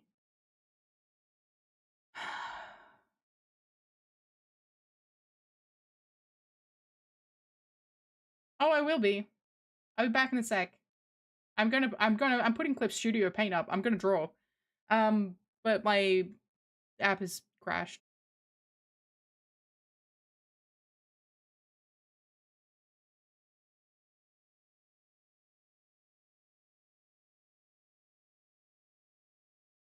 Are we back?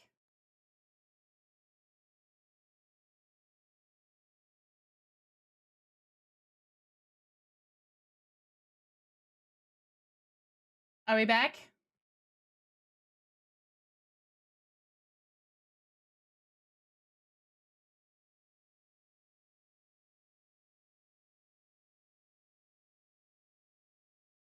Okay, we're back. There is going to be an ad break that runs in a sec, but you can see where I set up. I'm going to do some drawing. I'm going to set the game.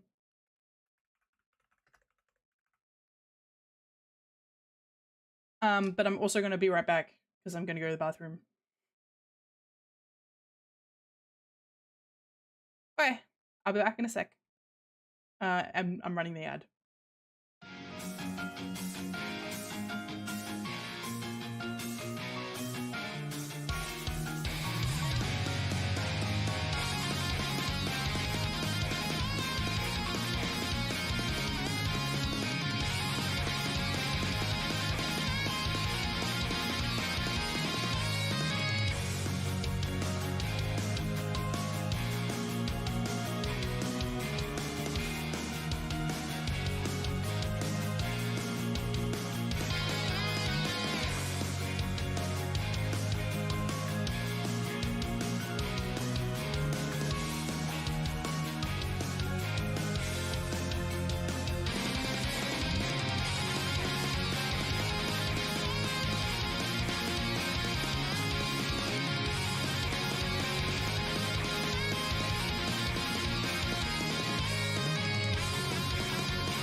Okay, I'm back. Let's get us some music.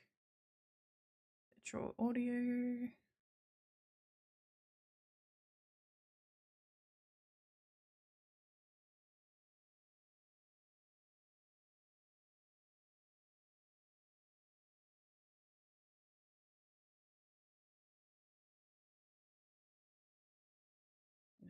No.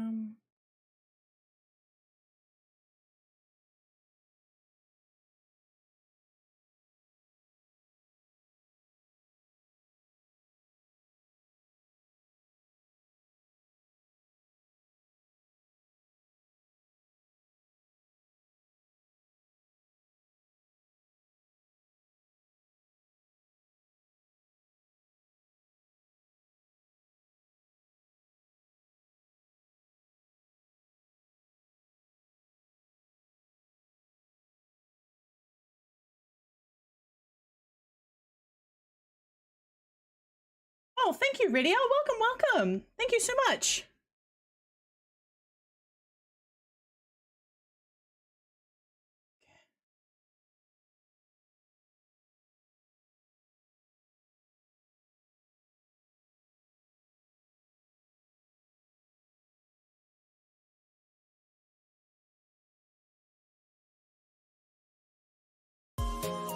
Oh, that's probably a bit loud, sorry. There we go. Cool. Alright, what am I gonna do? I think I was gonna do this one. Oh.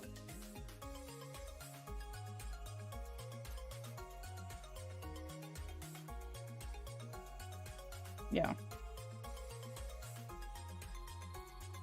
Okay. Might actually put this here.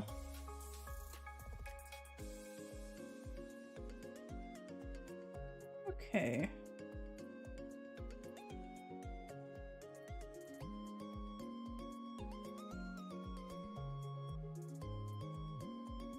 Okay.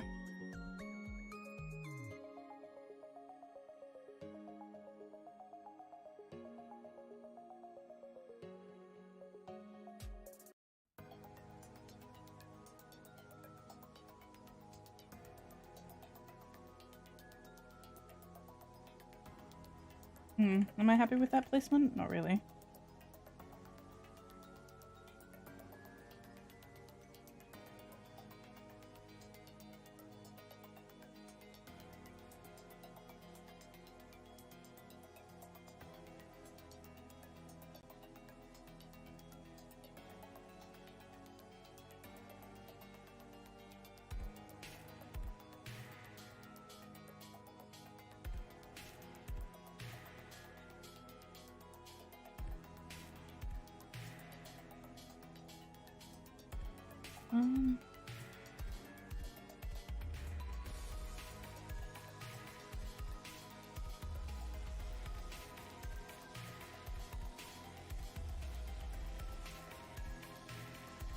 Okay.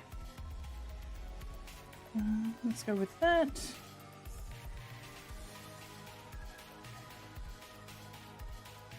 Well, I don't know why I'm drawing in purple.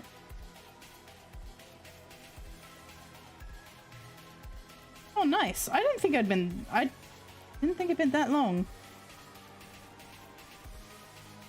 Apparently it has.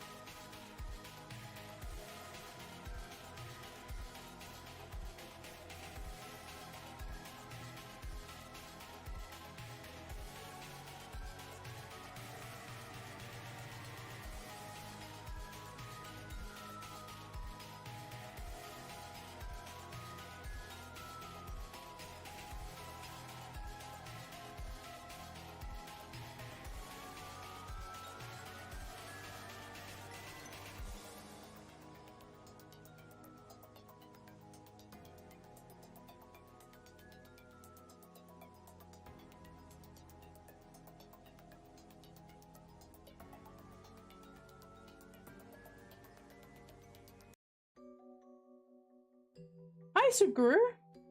No, yeah, I'm actually drawing for once. I'm trying to, I'd like to get, some chibis done for the panels on my Twitch page. I think that'd be really nice to have, so it's currently what I'm working on.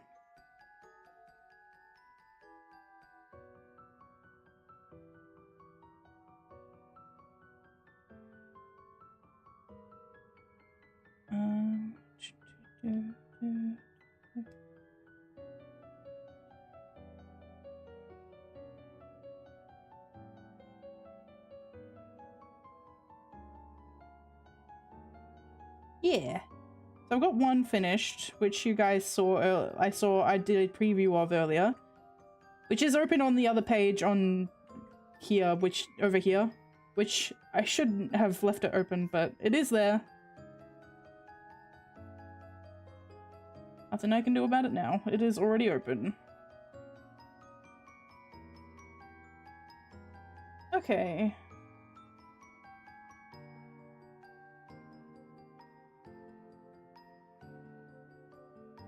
Again, I don't know why I'm drawing in purple.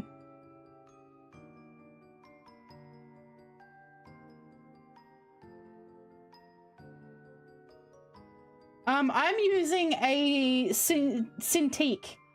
I am using a Wacom Cintiq. I think it's a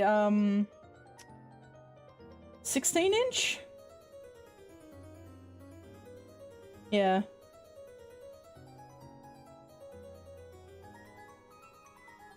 It's not the really, really big one, but it's like reasonably sized. That's why I'm looking down. Hang on. Can I? Hang on, give me a second. Sorry.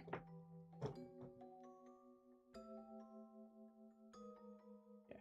You're gonna... Up, up, up, up. Up. Okay.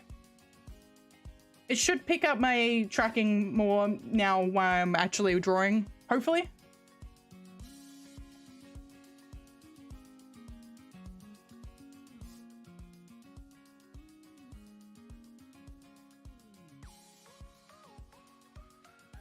Okay. I really like using 3D models for chibi specifically because I find when I'm doing chibis, I tend to make them inconsistent proportion-wise. And it's just because I don't draw them particularly often. But, like, I've got so much stuff to do that I don't really feel like, you know, nailing down my particular chibi style specifically for the debut that's coming up. So I'll do it later.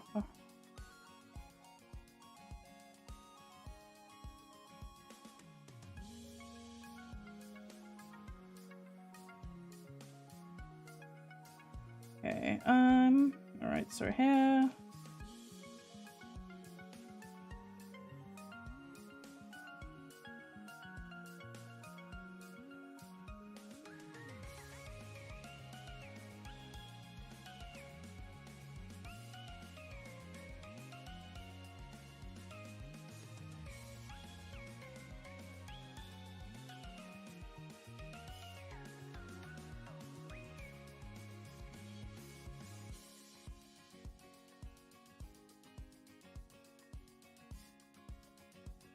There we go.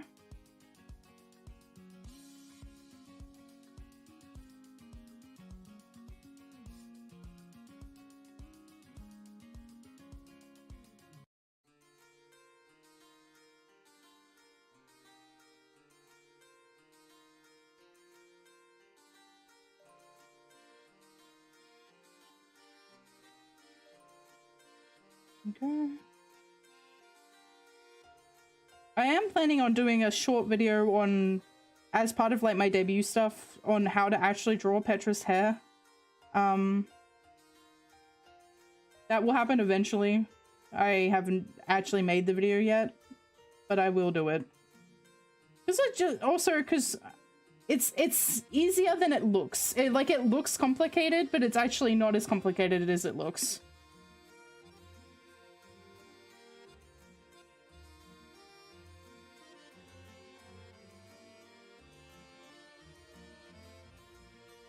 This particular track and part of my Just Chatting playlist always makes me think of Ace Attorney, Chronicles. Very, very good set of games.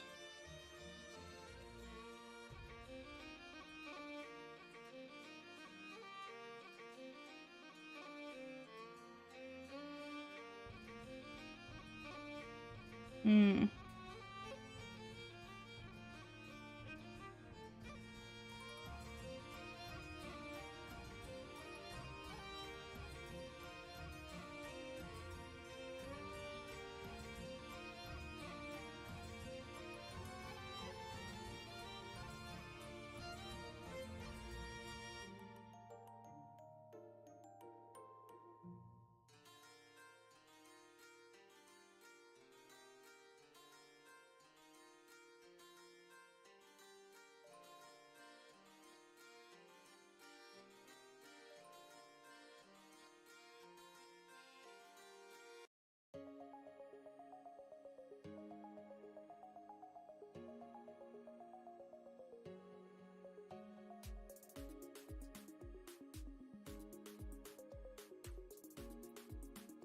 Okay.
Okay.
Gun done.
There you go. Oh, thank you.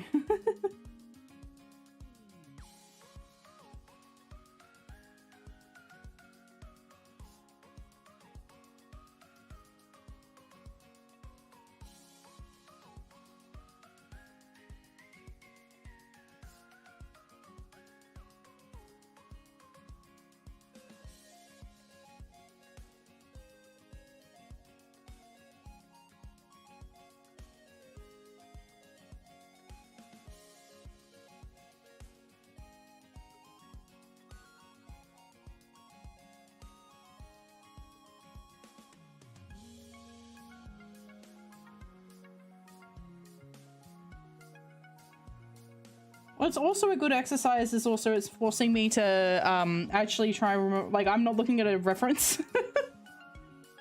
Because as far as I'm concerned, as the designer who made this design and committed to drawing this design as my design, I should be able to draw it without having to look at references.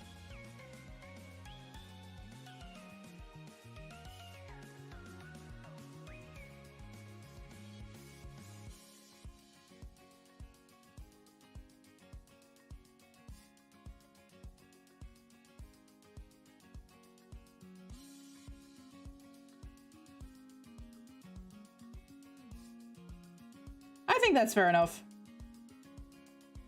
And that's not saying I expect that of all VTubers. I don't expect that for other people.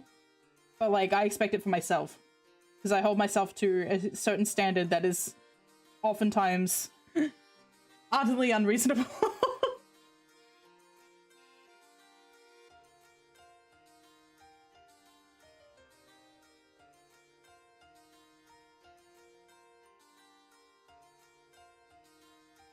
But I think in this case, it's not that unreasonable to expect that much from myself. Because I am asking it of others. Like, I had to ask Nissy, like, hey, she's like, I was like, hey, can you do art for me? And she's like, yeah, I can do art for you. And, it's like, the fact that I'm asking other people to do it means I need to be able to do it myself.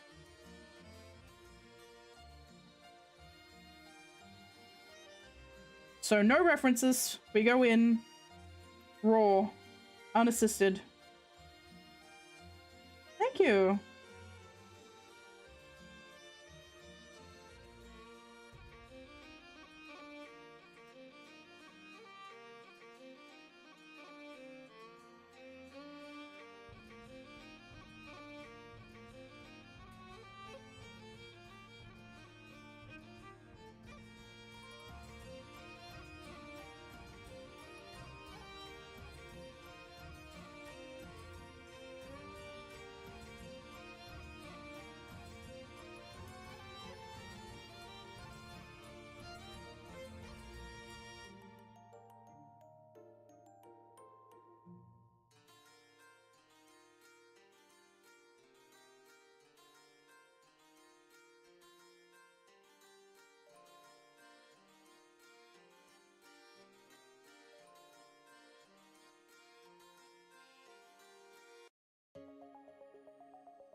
I like this pen, but it doesn't like doing long curves.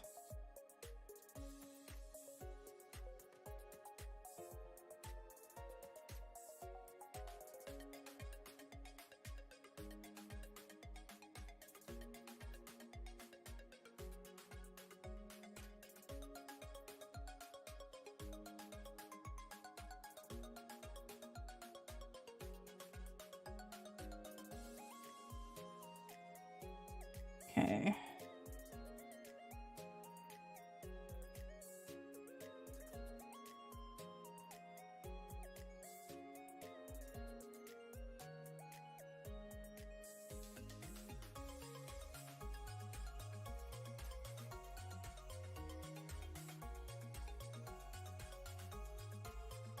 Have a good day, Naverno. Catch you later.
Okay. There we go. Little Nia.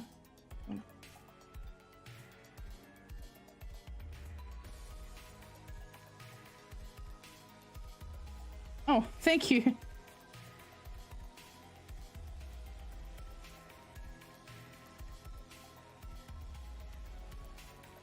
Thank you. I do appreciate it.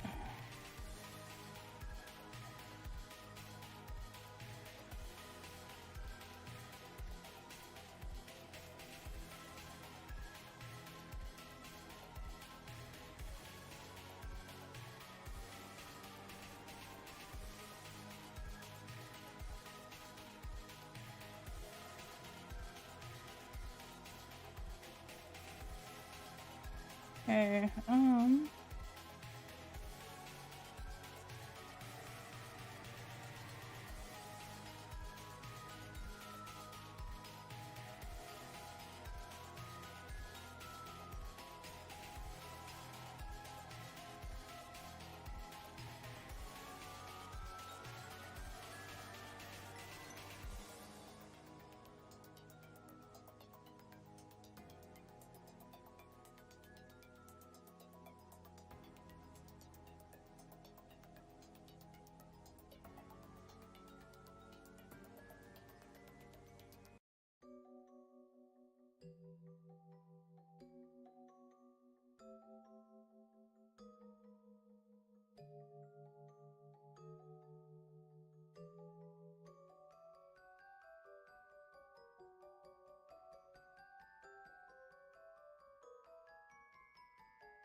At this angle, you shouldn't be able to see that part of the hair.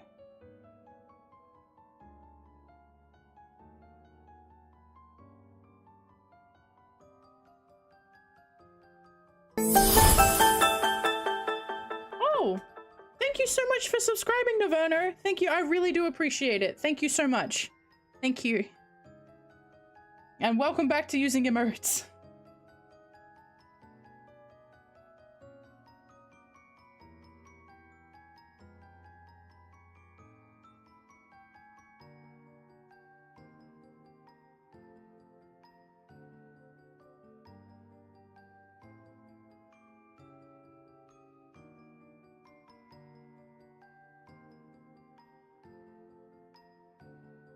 Okay.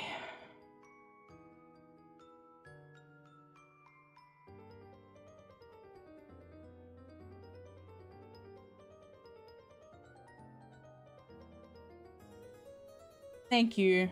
I appreciate you guys so much. Thank you. Okay.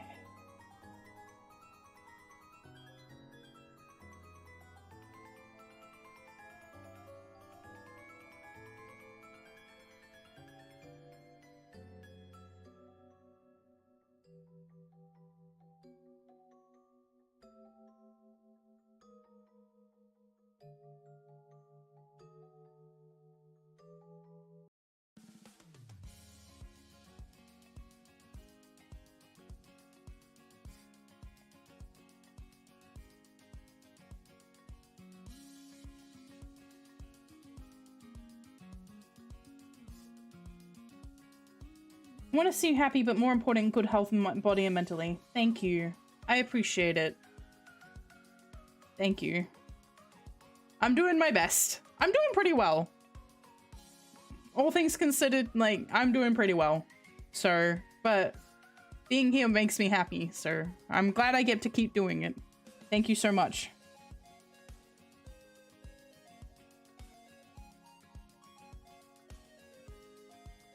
Okay.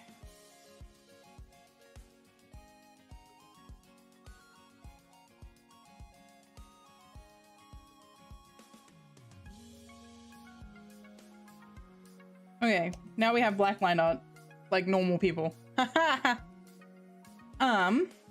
said, I'm not gonna color this one right now. I'll color that in a bit. So let's do another one. One sec. One sec, I'm just gonna save it. I don't trust my saving situation to not dox me. Okay. It won't, but there we go. Okay, bye-bye. Have a good day. Enjoy yourself. I think my other one's a sci file. Let me just save that as a PNG.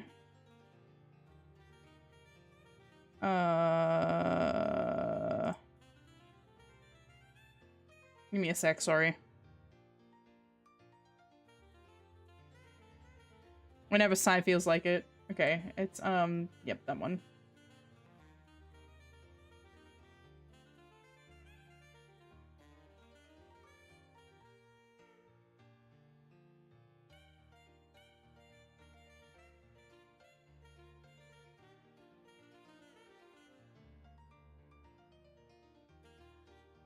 Okay.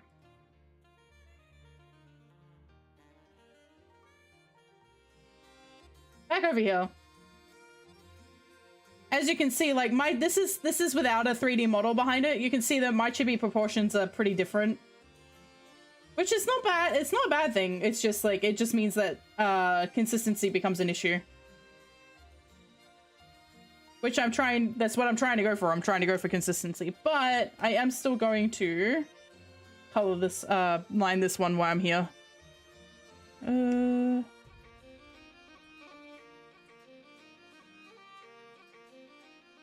Because I think this is meant to be for thumbnails, and I think it's going to be a good thumbnail concept.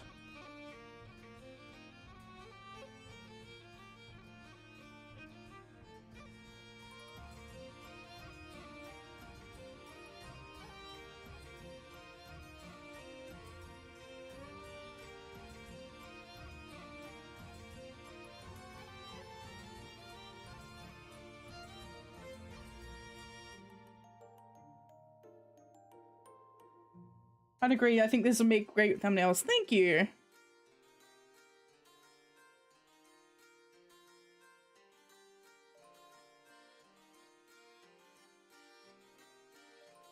It's all in the thumbnail. If you can get people into the initial CTR, that's half the battle. The rest of the battle is making them stay, but who doesn't want hot goth mommy?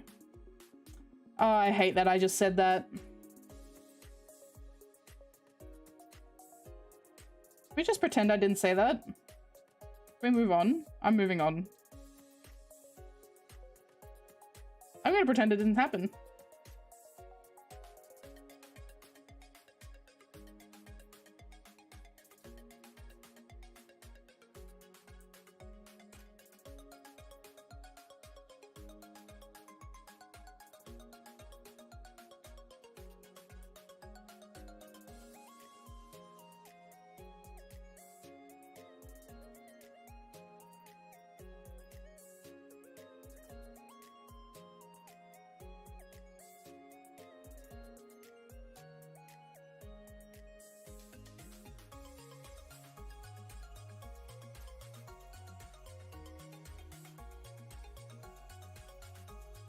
Pretend what didn't happen. I don't know about others, but I was struck by sudden and temporary deafness. Yeah, unfortunately, the stream audio randomly went mute. Sometimes that happens. Coincidentally, it seems to also happen when I say something that shouldn't be remembered, but like that's got nothing to do with it.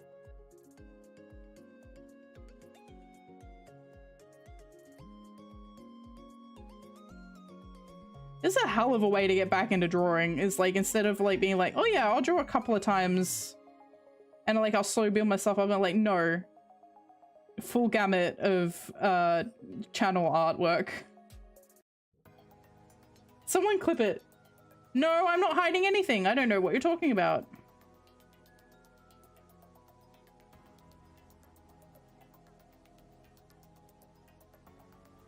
In fact, I probably tell you guys too much.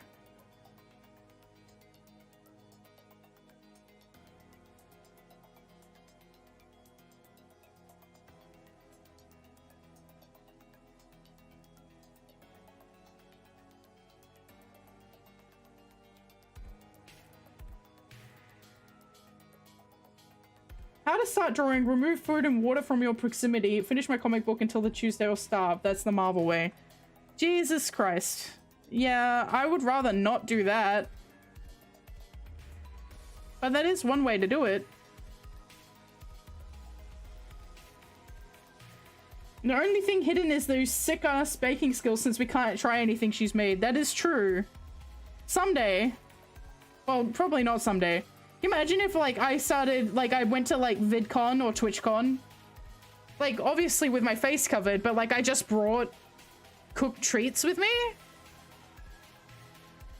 Yeah, manga industries, they're all bad. None of them are good. Game dev industry is also really bad. Who knew that turning artwork into capitalist hellscape would actually be bad for the workers and not serve them? Nobody had any idea.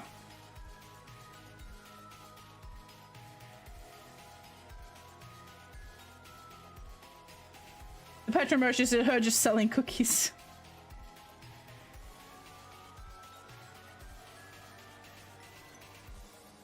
I mean, that's not a bad idea for merch.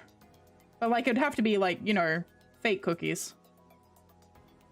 There were some people on Etsy for a period of time. I don't know if they're still doing it, but there was a period of time on Etsy where some people were like putting just real fucking cookies in resin and selling that shit. And people clued on and were like, hang on, like these cookie earrings I bought, they're rotting. And they're like, oh yeah, they're just real earrings, they're real cookies. And people were like, what the fuck, man? But like, I respect the hustle to a degree. Like, okay, you're gonna get caught eventually when people realize their freaking cookies are rotting. But like, for the period of time where they just look normal, you probably got like at least a year to 6 months, and like at that point, like your return window is lapsed.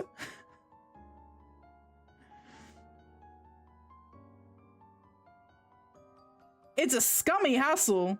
Don't get me wrong. It's scummy as hell.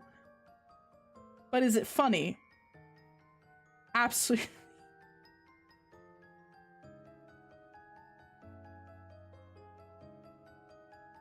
This is a thing that I've always said to my, like, I don't think I could ever do like a scummy scam.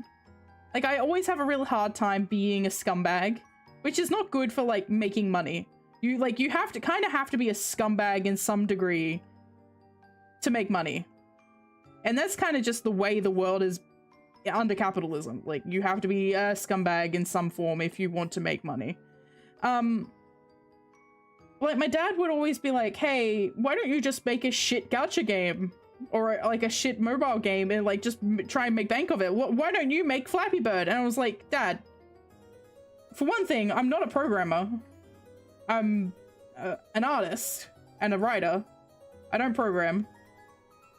But even if I did, I don't really want to make the next Flappy Bird, because for one thing, the guy who made Flappy Bird got death threats. And for another thing, I kind of want to make games with like integrity and memorability and being memorable for like having a good story and fun characters and interesting mechanics, and not because it made you want to kill yourself. You know? I feel like that's a reasonable want for like your creative life, is to make stuff that is evocative in ways that are not mentally draining to a point of and not in a oh, I am so depressed because this game's story was so good that I want to kill myself. No, it's a I am so angry that this shit little bird won't go through the pipes that I want to break my phone, break my face, and crash my car into a telephone pole. Right? That's very, very, very different. Thank you, Capitalist Housekeep. Yeah. Two very different degrees of creation. And like, Flappy Bird isn't even that bad, right? Flappy Bird was actually made by someone just wanting to make games. Like, he didn't set out to create Flappy Bird because he wanted to make money off Flappy Bird. It was like, oh, I'm just gonna put a bird and some pipes and I'm gonna make a game. Games like King Shot, however, or, you know, fill the pipes, fill the bottles, or all those shit ones that you get advertised on the real bad ads. Hi, Zany Draws. Welcome, welcome.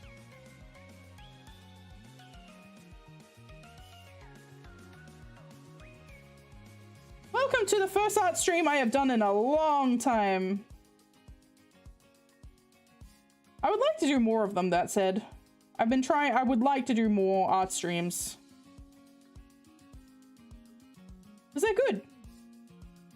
Means I get stuff done while I'm actually streaming and, you know, doing my stream stuff. I'm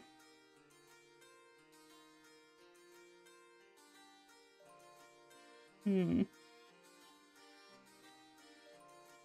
good. I'm doing well. I'm currently preparing for my debut in 18 days. So I'm doing a lot of artwork towards that at the moment. Art and planning. So before I did a reward and tier plan for the subathon. And now I'm doing some chibis to both serve as thumbnails and as part of my Twitch panels. Only 18 more days. Hell yeah. I'm glad you guys are excited. Oh, thank you.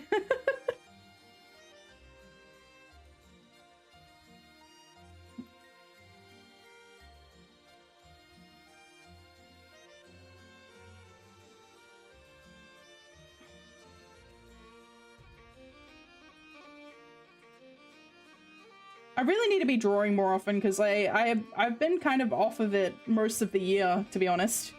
I get really in my head. How could we not be excited? Oh, thank you. I'm glad. I don't know. Yeah. I think everybody needs improvement in anatomy except for the absolute anatomy masters. At the moment, I'm just doing a chibi, so I'm not really caring all that much about the anatomy of it. Because you're not really meant to be focused on the anatomy.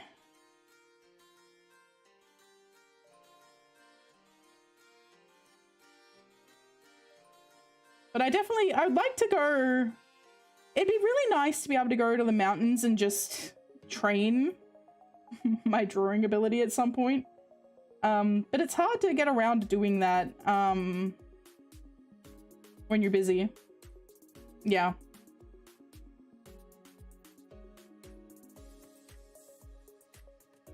If I was only doing streaming, it'd be easier. But I don't only stream, I actually do... I'm still fairly active in my past life as well. And that's other stuff and game dev and art and a lot of writing. So... And then I have a job as well. My family's like, hey, why don't you visit more often? And like, I'm busy. No, they don't actually ask why I don't visit more often. They know why. They don't ask. They're just like, oh yeah, you're busy this week, huh? And I'm like, yep. I sure am. I'm busy every week forever. I'm glad I found you. May I guide you? Oh, you already, no, I have an art mentor, a very, very nice one, who actually does art for the channel as well. Her name is Arkea Nesaya. She's a reasonably prolific RPG Maker developer. But I've been friends with her for, 15 years? I just need to actually like sit down and do my lessons, like, because she's got a whole bunch of lessons sitting there waiting for me and I'm like, I should go do those. And then I don't.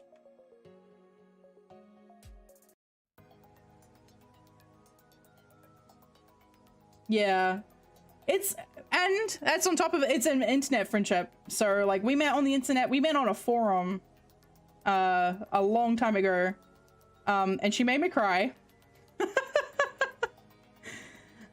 Which is a pretty funny story, but she humbled me, and then I was like, yeah, I need that. But later in our friendship, she was like, you know, I probably shouldn't have done that because I super demotivated you, and that's not really, you shouldn't really do that to a budding artist. And I was like, no, I needed humbling.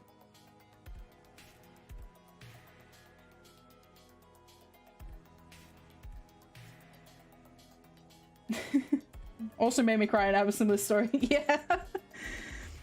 I think it's a good foundation for a friendship. It's like someone comes in and makes you cry and you're like, oh, this is a person that I can rely on to be honest with me. Yeah. I don't think I've ever made her cry. I couldn't tell you for sure though. I'm not actually sure. I'd have to ask her. It's like, was there any time that I've made you cry? But I'm generally not harsh enough to do that. I'm the nice one. Every friendship needs a little angst. It's true.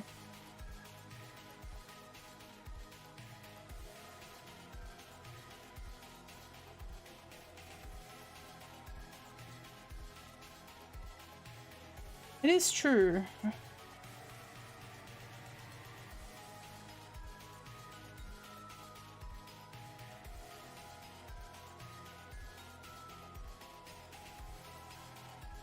Man, being on stream, I'm getting through these way faster than I thought I was going to. Because I don't really want to, I don't want to color these on stream, because then, because these are the new design, and as soon as I start applying colors, stuff is going to become more and obvious that it's new design stuff. Like, I'm not wearing it at the moment, but like, my jacket is part of, like, the jacket's staying. The jacket's just part of the design. It's not going anywhere. You made her cry in a good way. That's good. That's a good thing. No, she made me cry in a bad way. She demolished my feelings, which was deserved.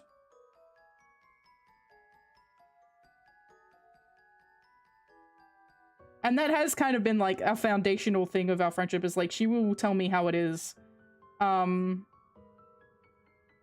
Which sometimes I appreciate, sometimes I don't. I also deserved it. Sometimes we need a little humbling. Sometimes we just need a little humbling, right? It's just that thing is like, we get our ego, it escapes us. I try not to let it that happen anymore, and maybe I've gone too far off the other end, because like, I don't have a lot of ego for a lot of things anymore. I'm like, I generally lean towards I am terrible at everything until somebody tells me that I'm not, which is probably not the best way to think about things, because sometimes it means that I get into my head like, I'm doing terribly. If I feel like I'm doing terribly and then I see somebody else doing worse, I'm like, what the fuck are you doing? I'm the worst there is. How are you so bad? Which is not the right way to think about things, because I should not be holding myself as like the bottom of the barrel for everything. Like, I have a reasonable amount of skill in several different aspects of creative process at this point. Like, I am not the worst person to have ever picked up a pencil. I can't be going like, I can't believe you're bad. It's not good. I literally leaked her comments during my live stream to my subscribers. She panicked so much. Oh no. Oh no.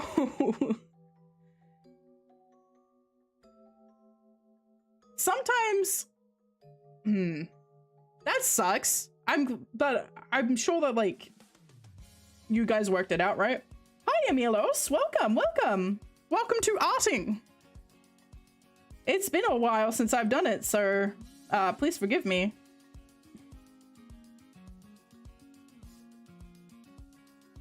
Okay.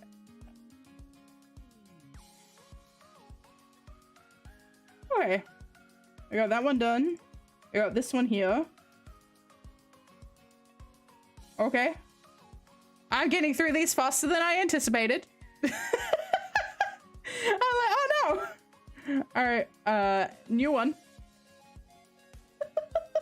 Damn it. That's a good thing, but it's also a bad thing. All right, you're gonna have to forgive me because I do use the 3D model for my chibi, because I have 18 days. Please forgive me. What pose do I want to do for this one? But and my psycho mode got on. Yes, the black magic called art. Yep.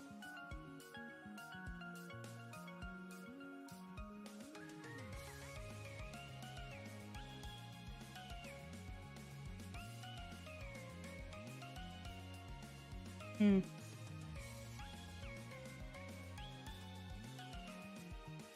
Hmm.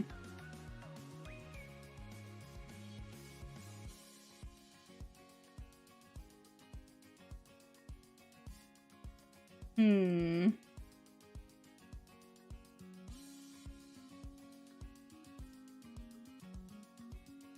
Hmm.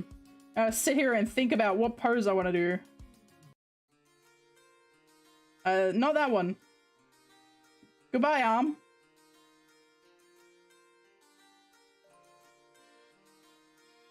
That one could be fun.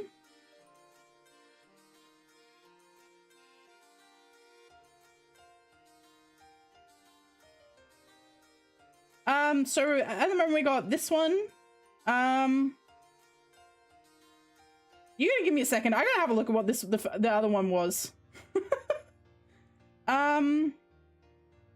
Like a lean over thinking pose. I did not. No. This is a free Clip Studio asset. Or it was like 50 CP? I ain't good at drawing in general, except if I copy something, a picture or something. Being able to copy a picture is a good skill. Anyway. But no, I did not create the 3D model. I'm just using it because, one, I don't have a lot of time at the moment, but also my chibi tends to be inconsistent. I'm a yapper too, we got similarities. Yeah, the yapping's part of the job description. Sometimes said best friend will pull me aside and be like, hey, Petra, you were too quiet during that stream. You gotta talk more. You gotta fill the air. You gotta talk. And I'm like, you're right. You're correct. I need to be yapping. Always be yapping. AYB. Hang on. ABY. ABY. Not AYB. I don't know what AYB stands for. ABY. Always be yapping.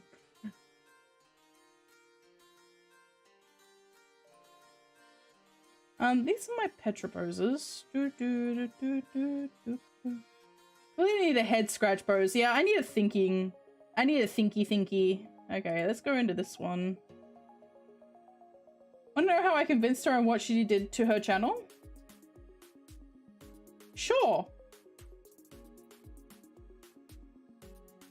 She literally deleted everything out. Oh no!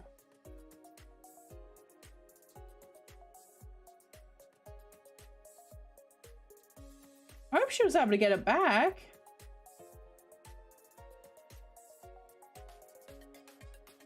Gotta go, have to get some money. Fair enough. Yep. You get that bag.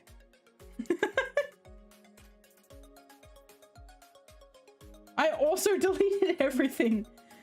Solidarity.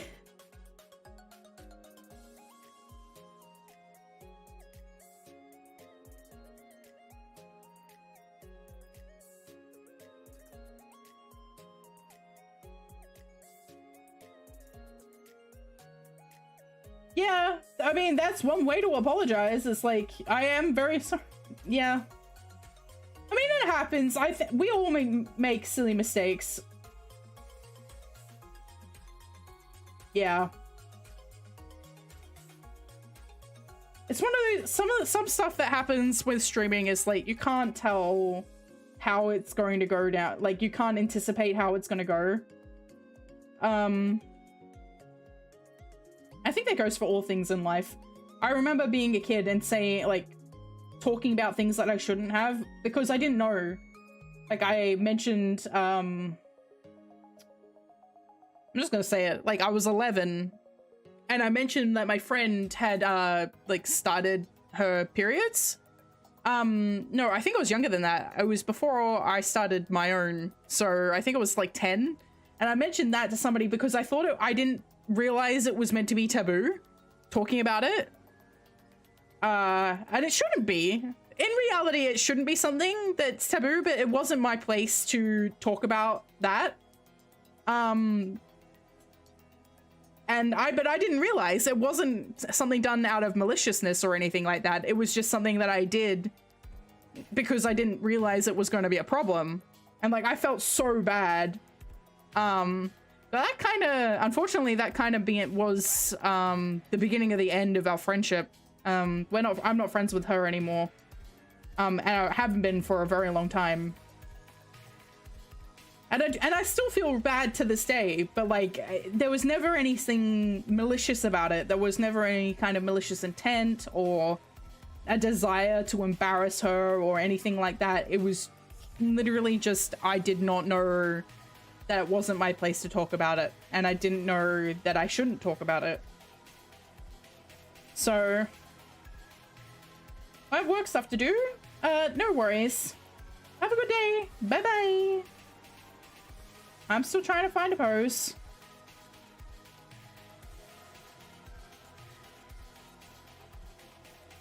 Ad break.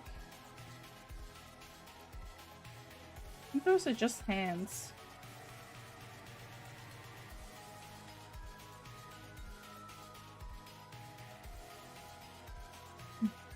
Hi, homie viewer, welcome. Gotta go for that Chikawa inspired pose. Hang on. Like the really sad one?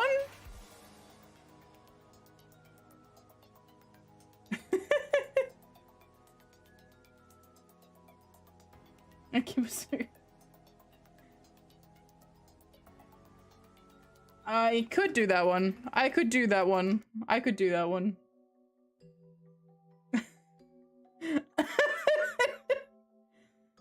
Hang on. Probably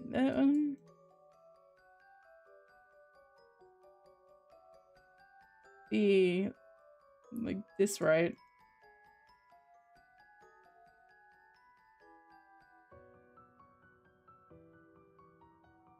Fucking love Chikawa. I may be a working professional, but you know I got a Chikawa charm on my work. Like, fuck yeah.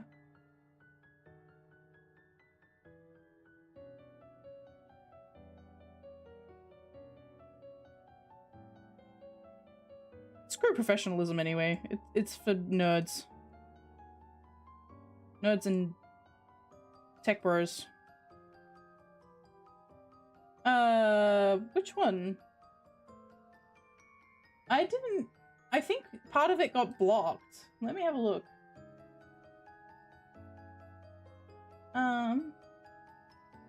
Dismiss. Hang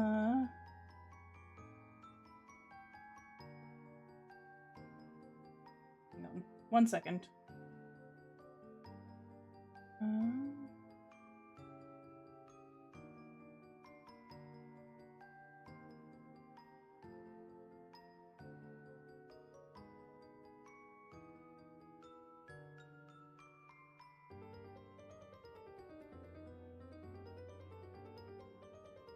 Oh yeah, here. Kid, you're a granny. What kiddo? I'm not kidding. Me. You're also like 7, kid. No, I'm 8, little bro. Yeah. It didn't show up in this the chat that I'm using, so sorry about that. Your kid, your granny. Me, what kiddo? I'm not kidding. Yeah, I feel that, kid. It's hard to be taken seriously when you're small.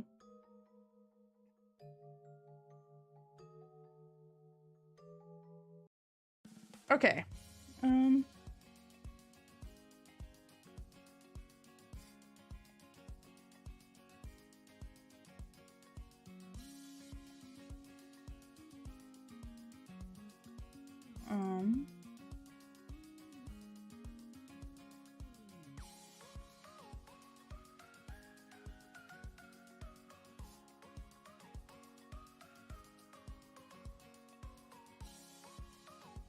I put this as my reference image.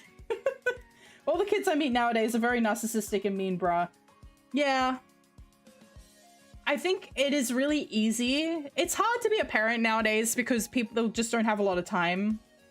So they tend to default to their phones. And unfortunately, being on your phone doesn't really help you develop an empathic connection with other people. Our media is also sort of geared that way to sort of like remove your inherent empathy with other people. So people tend to be more self-centered. The only thing we can do in that respect is that kind of, you know, any kids that are directly involved with our day-to-day lives, we try and be as nurturing towards empathy as we can. One was like, ew, you wear this, that, and you do drawing? That's what grannies do. It's like, shut the fuck up, kiddo. Yeah. Unfortunately, they just, you know, their culture is just different. Yeah, can't tell a kid actually to shut the fuck up. As tempting as it may be, you can't actually do that. I don't encounter a lot of kids in my day-to-day life, but I'm less than 20 pro. No! I'm definitely over 20. Man,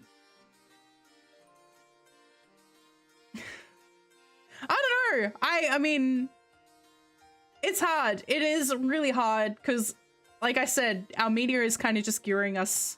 Okay, hang on. I turned that down. I turn it up in here. Okay, no, that's not gonna work. There we go. That's a bit more reasonable. I'm not getting my ears freaking blasted to a point where I can't concentrate and I'm shouting. It's really hard with the way that media is designed because it just does not want you to be empathetic. Because if you were empathetic, then you care about other people and you care about what other people are going through instead of just what you're going through. And as soon as you start to realize that you're not the only one who's suffering and everybody is suffering, then you're like, hang on. Then it's not just me. It's not just a me problem. It's not just a thing that I'm doing. There's something going on. There's something intrinsically wrong with the way that the system is, the way that the world is working at the moment. And it's like, that's part of why I think a lot of the steps are being taken to like add bots and reduce the level of credibility from internet interaction and stuff like that, because the more that you interact with other people and realize that the problem is not just inherent to you, the more you become a liability, a potential problem with the way that they want the system to work. You can share an embarrassing story, sure. After that one, kids are failing 4th grade. Yeah, yep. And like, as much as it's really tempting to turn around and go, oh, it's the parents' fault. But like, there are TikToks and stuff like showing up on like, there are TikToks showing up where like people are crashing out because they are working 70 to 80 hour weeks. We literally had massive riots and marches, and we have an entire holiday called Labor Day because we managed to secure a 40-hour working week, 8 hours work, 8 hours rest, 8 hours sleep for everyone. And that's what Labor Day is meant to be for. 80 hours a week means you are not getting 8 hours of rest. You're not resting at all. You're going home, you're sleeping, you're shoving something in your face, you're having a shower, you're going to bed, and then you're getting up and going back to work. Kids are failing. Bro, I injured my knee and a kid was like, skill issue, and I was like, what the hell am I? No. Yeah, I mean, I feel like everybody's just familiar with that kind of language. So it's like, everyone's going to turn around and go, skill issue. The amount of times that something has happened and someone's turned around and said skill issue. I think skill issue is just like, sorry that happened, bro. Or what's the that's rough, buddy from Avatar.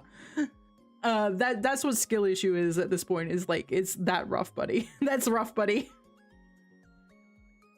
But it's also like not as kind. So I had to explain GG to my nephew. Oh my goodness. I don't want to have to do that, but I'm probably going to have to. That, for the record, I will say my nephew is like 2 weeks old. So like, that's not soon. That's not a soon thing. Also, I probably won't have to explain GG to my nephew because my brother-in-law plays LOL. I'm probably not going to have to. No, hang on. I will have to explain GG because they don't say GG in LOL. They say go kill yourself. They do not say GG. No, I would rather not rage. I like to have a relationship with that side of my family. Teach your nephew GG's. He's not very easily rage baited, which is probably how he's continued to play LOL for as long as he has. he doesn't get mad, so he's able to play a game like that. Whereas I get mad. I get really mad. I can't play games like that. I really can't. I was watching this video of Markiplier talk about the fact that he has a bit of an anger issue, and it's like, have you played gotten made at Path of Exile yet? Given that I don't know what that is, I'm gonna say no. I'm gonna say a big ol' That has not happened yet. We played Final Fantasy 14 yesterday, which was quite fun. I had a good time. We complained a bit, which is not great, but I had fun playing with my friend, which is part of what Wednesday is. It's like, whatever we're playing, if I'm playing it with a friend, I'm happy. Because it means that, because we'd go for long periods of not playing games together, but now that, because I'm streaming and I'm like, hey, come play with me, you get to play. Did your YouTube chat sense I'm mad? Possibly. My YouTube chat seems to be... Fashion is how I would have pulled the bazooka. You can... Oh, no. Got it. Have you gotten oh, you added an E. You added an E. So I was like, gotten made? And I was like, is that something... No, I have not gotten mad at Path of Exile yet. I've not gotten angry at Path of Exile yet. That is not a thing that has happened at this stage. Thankfully, I'm hoping I won't. Okay. Also playing with friends is amazing. I've had that same slump recently where we were playing games, but Super Battle Golf, oh man, what a game. I would really like to play that with with Nessie and Lou. I think that would be really funny. Lou's not particularly keen on the more... I don't really want to say the words friend swap, but they're kind of like in that realm of like low poly or more cartoonish, specifically designed to be played with other people and no other way games. There are a lot of them that I wouldn't mind playing, but there are also a lot of them, like Lou especially, but generally our whole friend group likes something with a little bit more of a bite to it. We like to chew our food. Yap yap repoo style games. Yep. Did you say something wrong in that message? Sorry, no, I didn't get to it. I'm sorry. A teacher was showing their students a movie. A kid was like, why she's throwing trash at his house. If I were him, I would have pulled a bazooka and teach. Like, it was like, it's a freaking newspaper, Emma.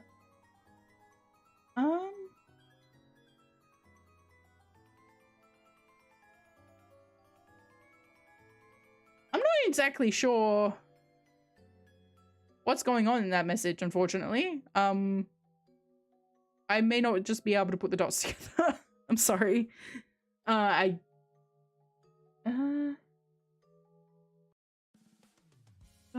the house when I were here and put the bazooka.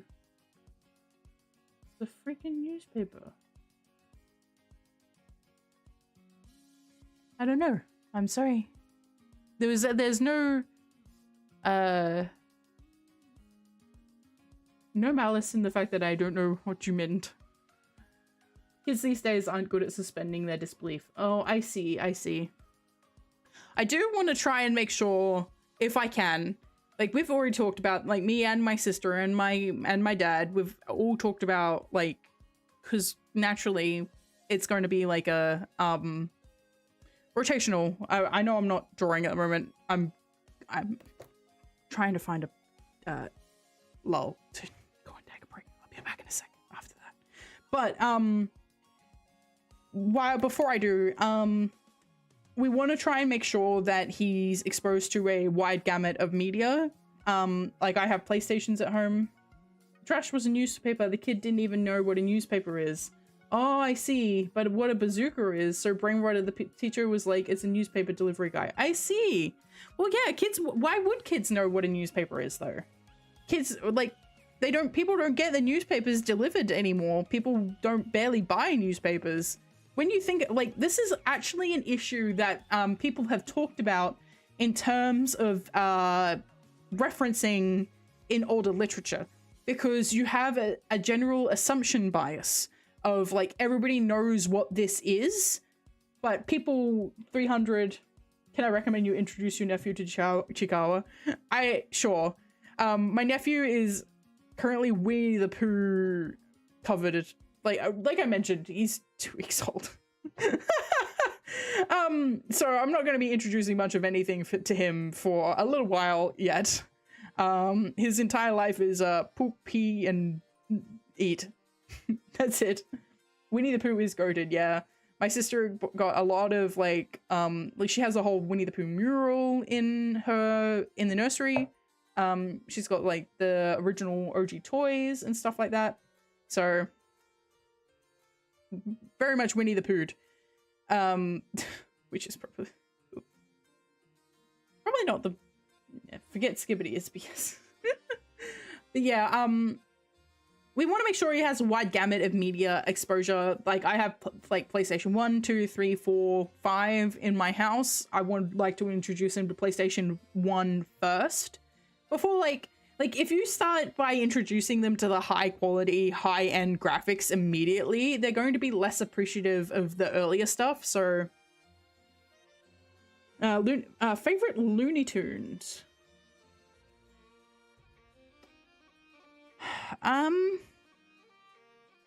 My favorite Looney Tune. I am not going to lie, it's probably Taz. It's probably Taz.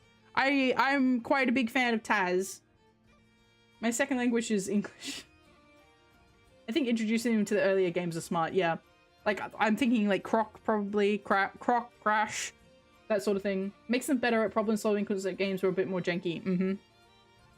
Like, I'm obviously not going to, like, send a kid down into the rabbit hole that is, freaking Lion King on the SNES.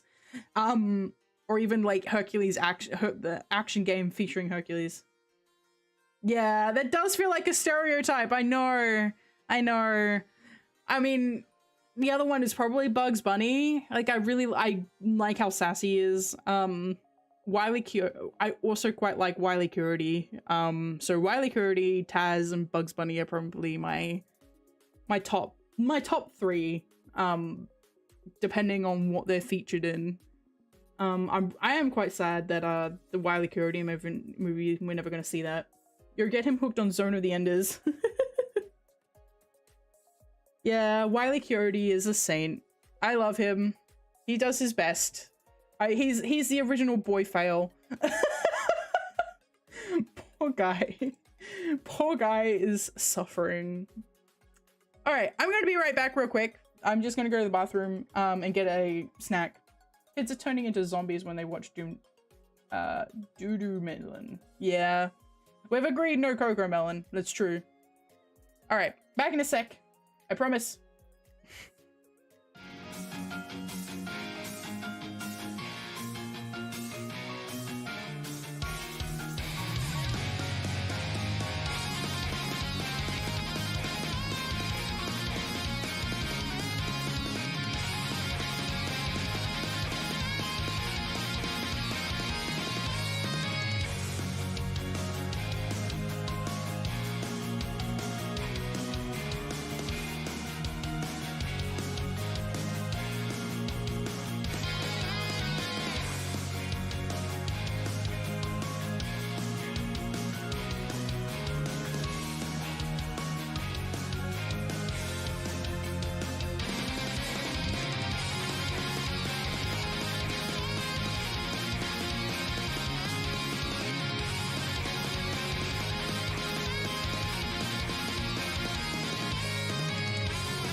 Hello, I'm back.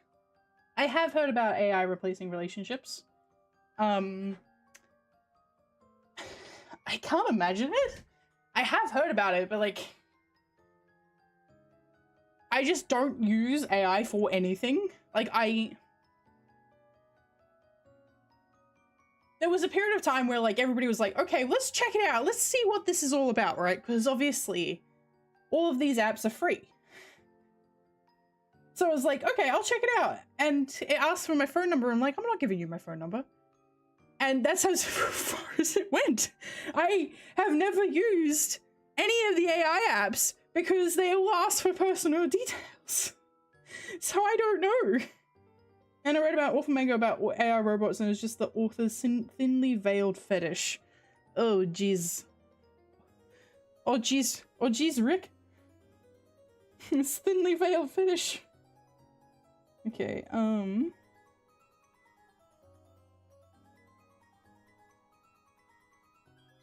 on.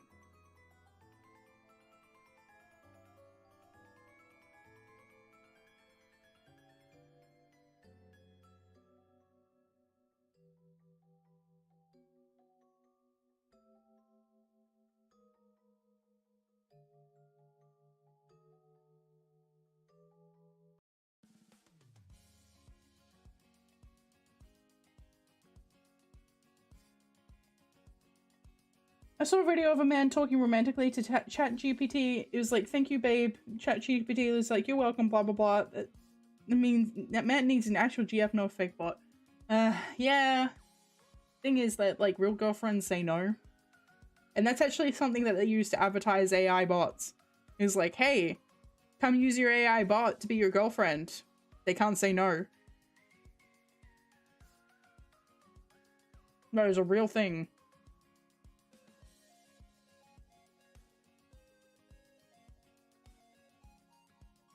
Horrific.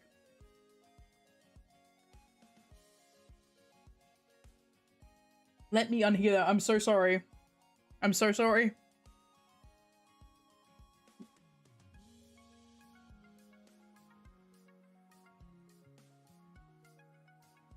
Can we go back to Yap maxing about Winnie the Pooh?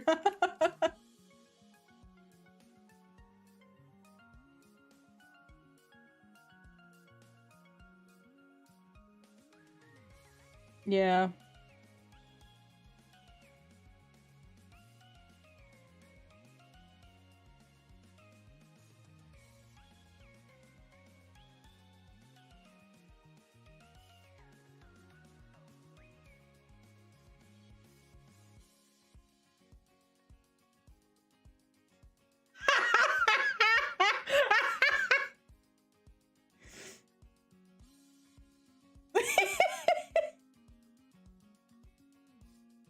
Sorry, I'm laughing at my parents. Yeah, we shouldn't be handing our phones over to kids that they're still developing.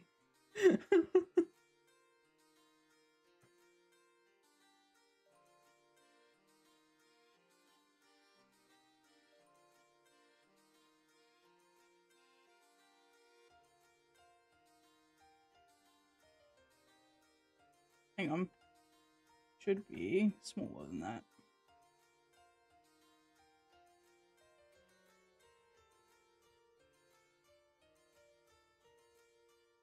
Yeah, the little lip bite.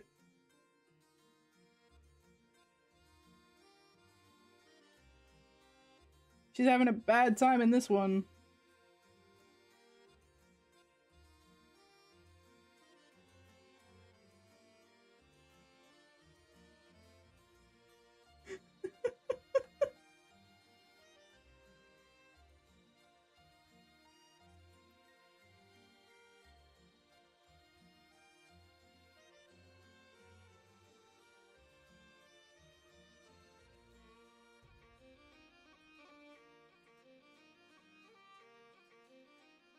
Okay.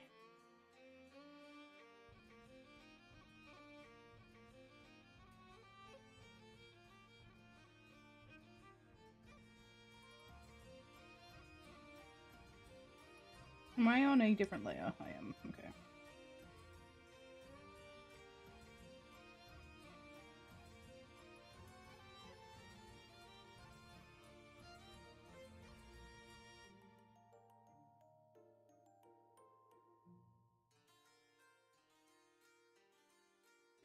Giving a girl a tablet for the 8th time because the last one's screen got broken with the same parents is like, why is my daughter failing English? Yeah. Keep in mind though, like this is on by design by the system. These people often don't have enough time in their lives to actually do the right thing by their kids. Some of them are just bad parents. Like, don't get me wrong, some of them are just bad parents. But also keep in mind that, like I mentioned, people are working 80-hour weeks when we're meant to only be working 40. And when you have an 80-hour week, what time of that week are you spending with your kid? And I can tell you right now, it's not a lot.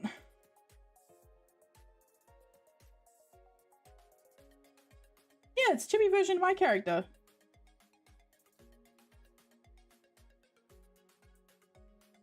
With a big sad face. Hang on. I can actually do this face.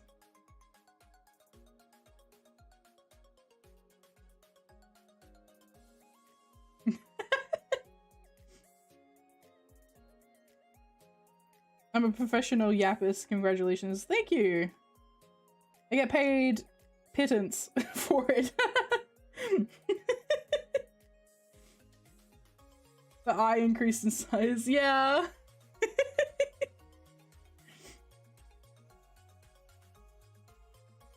Yeah, that's part of why when I designed my new model, I made sure that I had that toggle.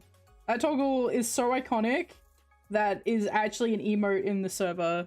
Like my like the personal server that I have with like Nessie and my other friend who plays with me, Lou, and everybody.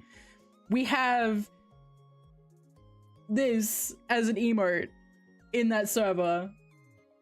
It's called Quinge. It's called Quinge. And we use it quite regularly.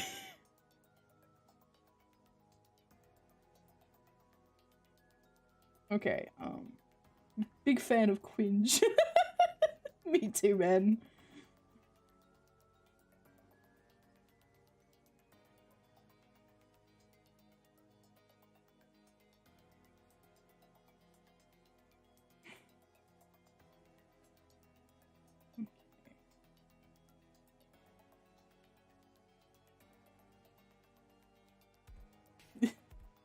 That particular server is like friends, or like it's actually called friends. It's like friends only. But when I have my Discord server active, I will be putting that as an emote as well.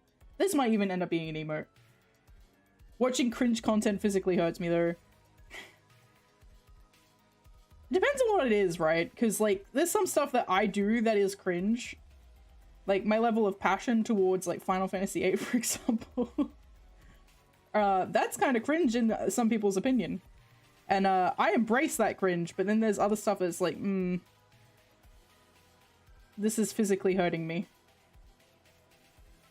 Yeah, twins! Nah, being passionate about something ain't cringe. See, this is this is a new phenomenon where people are like, hey, you really like that thing? That's not cringe. Congratulations! Other, like, people usually like, you're weird. You're really weird, actually. You're weird. And I'm like, fuck you.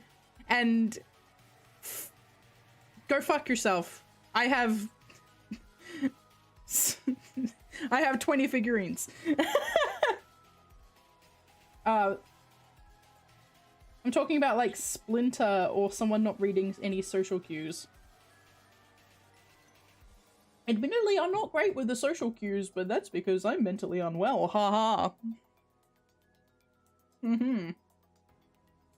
But some people just don't care. I think that's more cringe. Like, I care too much because when I don't care, people notice. And people are like, hey Petra, you're being cringe. I'm like, thanks. It was not on purpose.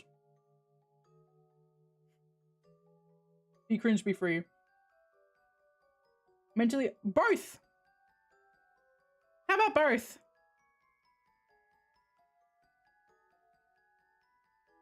I'm mentally unwell, teehee, but also mentally unwell, oh dear. And, okay, at this current point in my life, I would say on the scale of teehee to oh dear, I'm leaning more towards teehee. But there was a long period of time where I was in oh dear.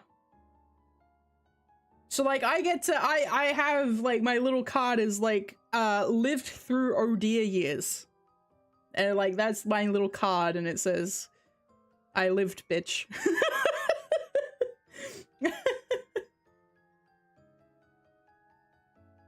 Glad you're more on the tea. Yeah, me too.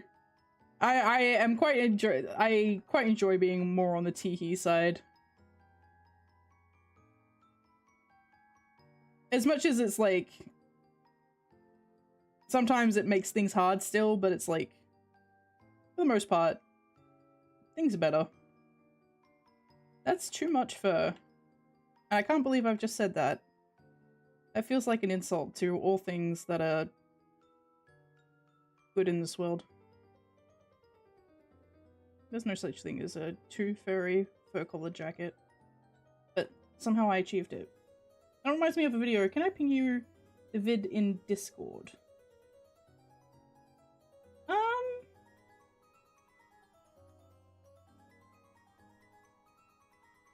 Just send me the title and I'll look it up later.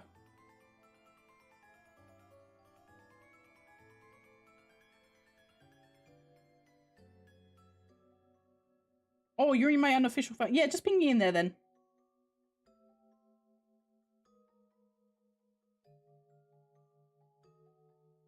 Welcome, by the way.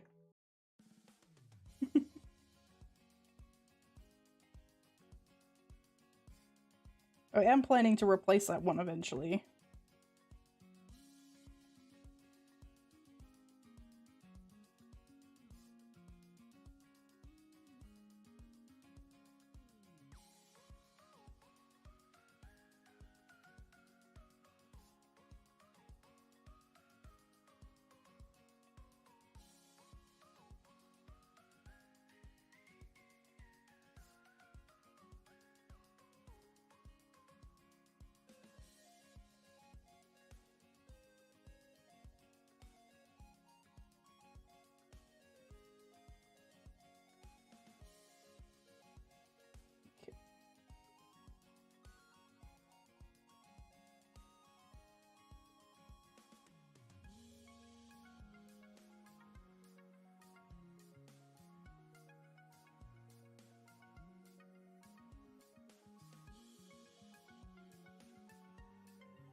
I heard that ping go off. I will have a look after the stream. As long as it's not like one of those chubby emu. As long as it's not a chubby emu video. Naverno sent me a chubby emu video the other day, and I was like, dude, I'm not watching that. I respect you for sending it, and I really appreciate you thinking of me, but I also would rather you not think of me when you think of chubby emu. Because I would rather not have any... I don't want to watch those videos, man. It's like, I would rather not know.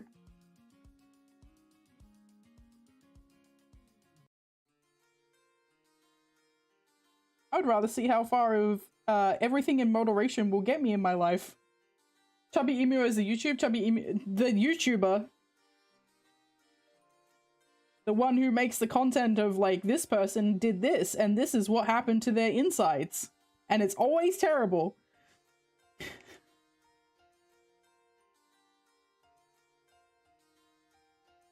I have no idea. I've like never, I don't think they run a lot, so they don't tend to get chubby.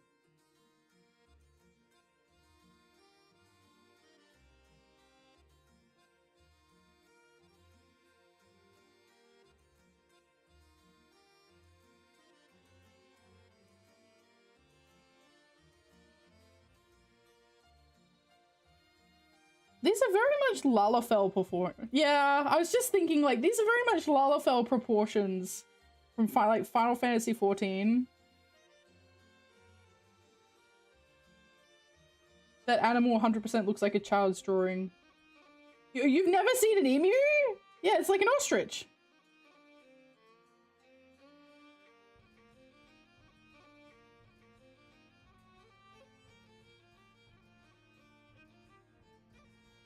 I mean, I'm not complaining. I've never seen one in the wild. I will say I've never seen one in the wild, but like if I go to a zoo, any zoo in Australia, like, I'm gonna see an emu. That's just, you know, part and parcel. That animal looks like it shouldn't be able to walk. Fun fact. All right, brace yourself for this one. Okay, so emus and ostriches are part of like the same general family of animals. It's laughing in the face of God, just like a bumblebee. Yeah. Hang on. No. You think the emu is laughing in the face of God? Prepare yourself for this one. All right. The New Zealand kiwi bird is also part of the same family of birds as emus and ostriches, except they're like the size of a rabbit. But they lay an egg that's 1/3 of their body size. No more than that. It's like half of their body size. Their egg is so big that, like, you see comparisons of like the zoo animal of the kiwi bird with their egg inside them, and like, but they're like tiny. They're like the size of a rabbit. They're a nocturnal little bird that runs around on the forest floor. They're flightless and they're tiny and they have massive eggs. They are an assault to God. If any bird is an assault to God, it is the kiwi. You should look them up. That's the bird you should look up. I do love me a kiwi bird. I did see them in person. Like, I went to New Zealand. Not last year. The year was it not last year? Yeah, not last year. It was last year. It was the year before last. To go see family because I'm half Kiwi. They're kind of ratty looking. I love them. Yeah, they're like the national bird of New Zealand. Like we went to a little, like, dinky, we were in a little bit of a tourist town, so they had like an aquarium, but the aquarium had a zoo section with a kiwi bird in it, which is interesting, but like, okay. And then I went and saw kiwi bird in there, and it was cute. They had a little nighttime exhibit going on, and you got to see them skittering around, being like tiny and adorable.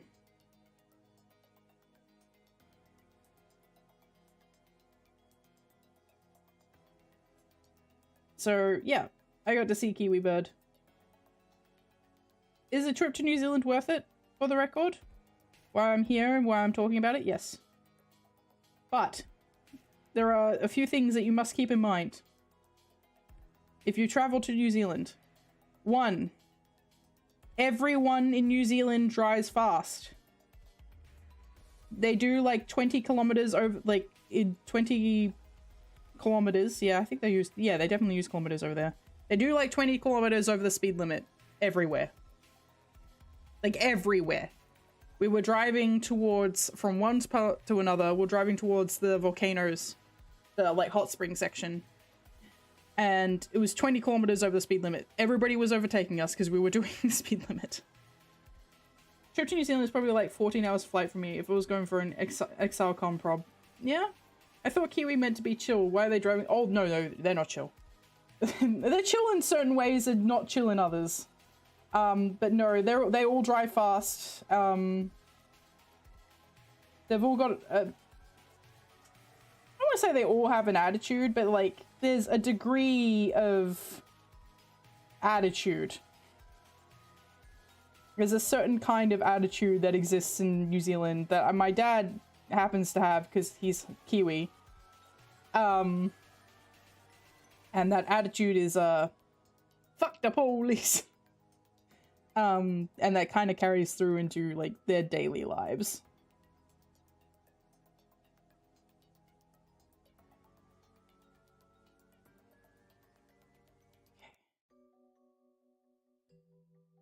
And if you go to my daily life, yeah, kinda. I'm not gonna say no. I'm not gonna say a full no, because that would be a lie. But I'm also, like, mostly law-abiding. Like, am I doing anything all that illegal? Am I hurting anybody? No. Do I have potential to hurt anybody? Probably probably drive a little too fast, to be honest. I probably should not drive as fast as I drive. But for the most part, I don't do that around people.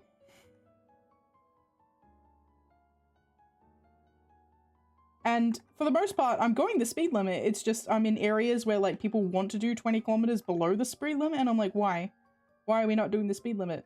Why? I should not drive as fast as I drive, confessing to accuracy. Yeah.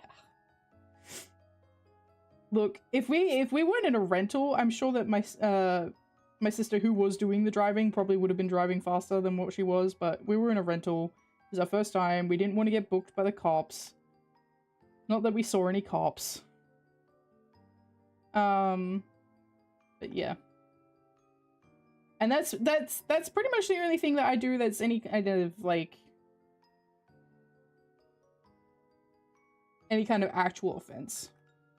And not at a frequency where it's like really affecting my day-to-day life. Because I'm trying not to drive as much because petrol's expensive. Haha. In Australia, our petrol is currently the equivalent of, I think it's $11 a gallon? $11 USD a gallon, that's how much our petrol currently is.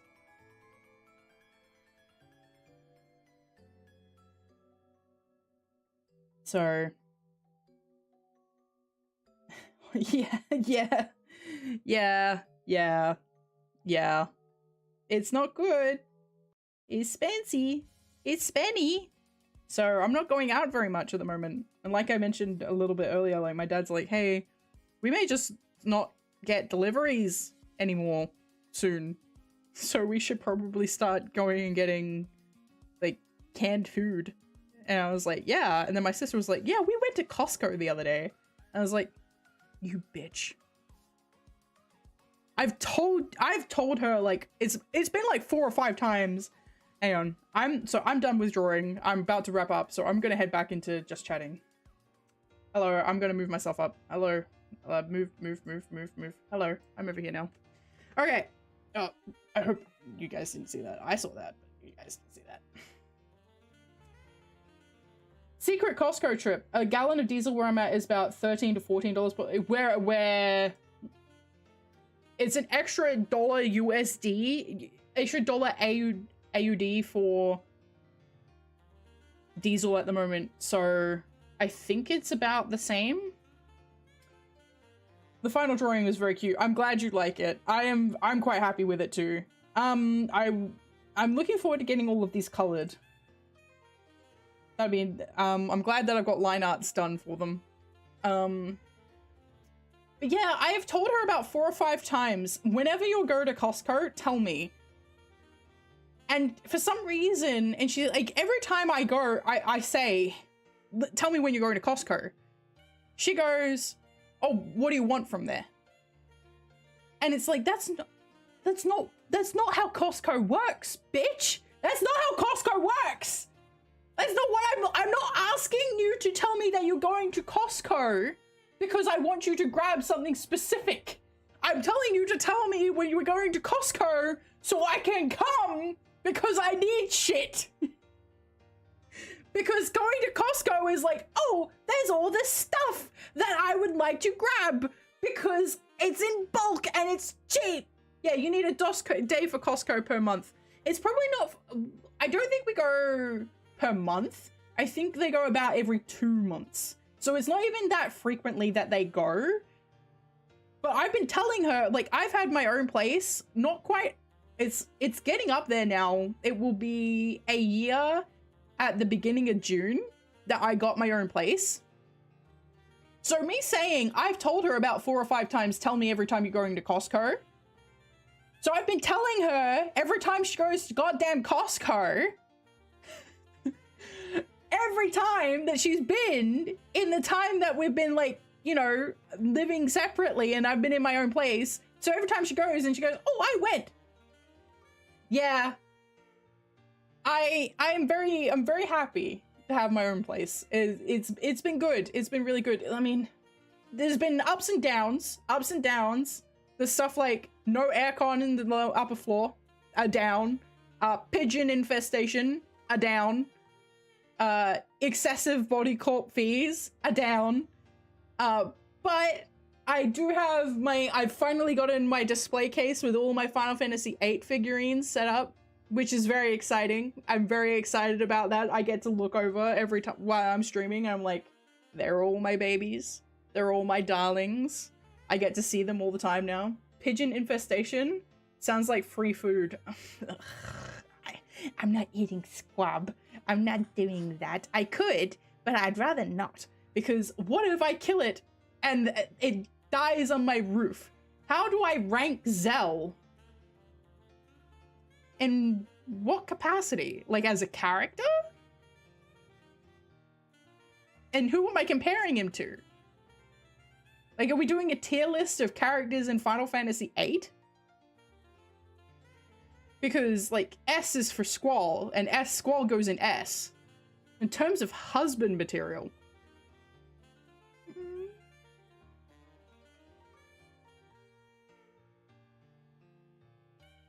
He's a B.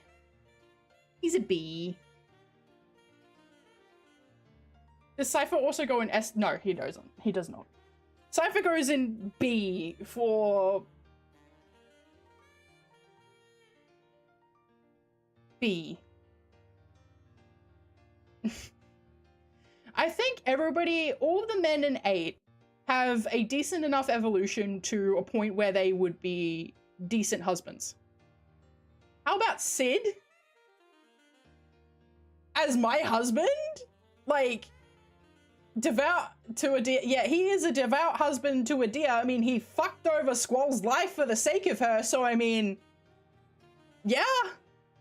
Like, if he's your husband, like, he's your ride or die, and he means that. He will do fucking anything. He will fuck over everyone. He will fuck over he'll do everything. Everything and anything to get you to a point where you're safe, and you're protected, and you're at his side. But, like, he's also fuck the world. SSS tier. But see, Squall is also like this. Except Squall would probably not manipulate torture. He would just kill you.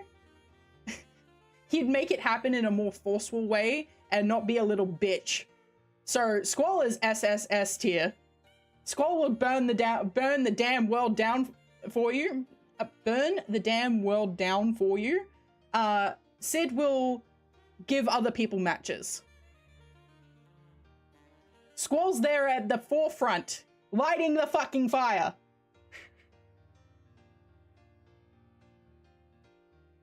So Squall's always top tier. Squall is the highest tier husband in Final Fantasy VIII. I don't care who you are.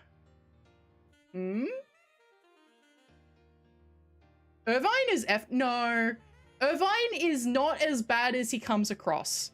He is a bit of a player, a bit of a muppet, but he actually does care about the people in the party, and he has a good evolution of, like, actually giving a shit. Like, he's a C tier.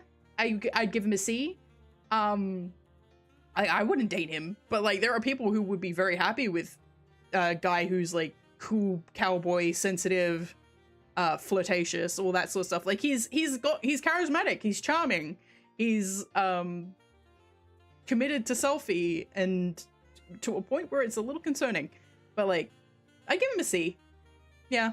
So Zell and Cypher are B tier. Cypher gets F tier if he's like end of disc 3, start of disc 4.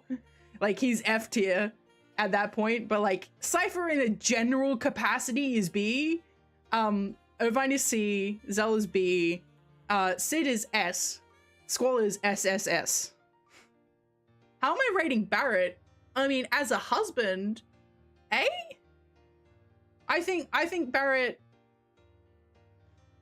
he's a good dude. He's a good man. Cares about his daughter, cares about the environment, cares about people.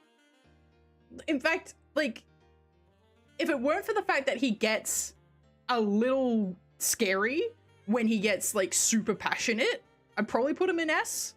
I would probably get, like, ooh, like, a little bit like, oh no. Yeah. Yeah, you know what? I'll give him S. I think he can be a little scary, but like, I think you'd get used to that because it would be like, oh, he's just being passionate, right? Barrett needs anger management courses. I might do an actual, you've given me an idea. Let's not do all of it this time. But I think it would be interesting to actually do a proper, like, Final Fantasy husbando list, or even just a Final Fantasy character tier list at some point. I think that'd be good content. So let's do that sometime. Not today. I expect Red 13 on the list and Kate Sith. Are we talking about Kate Sith or are we talking about Reeve? Because you can, like, Kate Sith is a robot. Sorry, spoilers to anybody who hasn't played Final Fantasy VII. Both. I mean, I'm not a furry. I'm not dating the cat. And Reeve is a furry. So I'm not dating Reeve. Because I'm not a furry. He'd be like, can you put on the cat suit, please? I'd be like, no, actually. You can rank it as F, that's acceptable. Yeah, Kate Sith goes in. Reeve is a furry? What do you mean? How did I get Reeve as a furry? He parades around in a fursuit! It's a robot fursuit. It is a remote controlled fursuit, but it's a fursuit.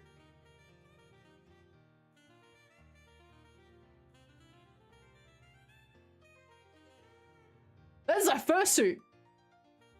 No. No. No, no, no, no, no, no, no. No, no, no, no, no, no, no. He's still Kate Sith in Advent Children. No, no, no, no, no, no, no. That's his fursuit. That's his fursuit. He's a fucking furry. Reeve is a furry. Sorry. Sorry. It's just how it is. That's just how it is. If I were to fursuit as a furry convention, I'd be in a No, if you were a fursuit to a furry convention, you're a furry. Somebody has been telling you porkies, if you wear a fursuit to a furry convention, you're a furry. If you wear a BDSM getup to a BDSM convention, you're probably breaking, like, public, decency laws, but also, you're into BDSM. And if you go to a furry convention in a fursuit, you're a furry. Why don't you go, you go pose this to, like, Barley the Burr. You need a video investigating if Reeve's a furry. That'd be interesting. I would, you know what? I could probably sum it up as I would slip into Barley the Burr's chat while he's cooking some onions, caramelizing some onions, and be like, hey man, if somebody chooses to present themselves as a robot cat 99% of the time instead of leaving their office, and that's how they're comfortable presenting themselves, does that make them a furry? And he would be like, yes! With his, like, crispy, broken sound scream, okay? That is me, that is furry behavior. Not only is he to gather information, though, that doesn't, no, Advent Children. In fact, they even turned around and said the only reason that the big Mog isn't in Advent Children is because they didn't know how to do the fur properly. Right? He doesn't have to be Kate Sith in Advent Children. Everybody knows who he is. For spy work? He showed up to the Bahamut fight for spy work? No, he didn't.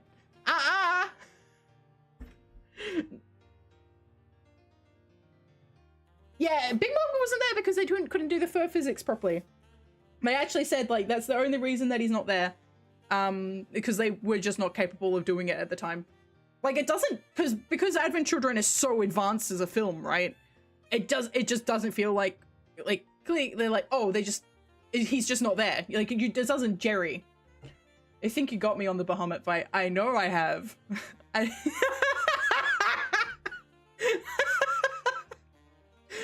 Yeah, spy work for the Neo Bahamut fight. Yeah, sure.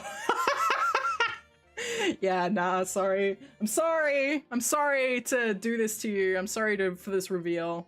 Man, Final Fantasy CGA is, yes, it is. I am always excited when we get new proper, like, a creative, like, actual CGI stuff from Final Fantasy.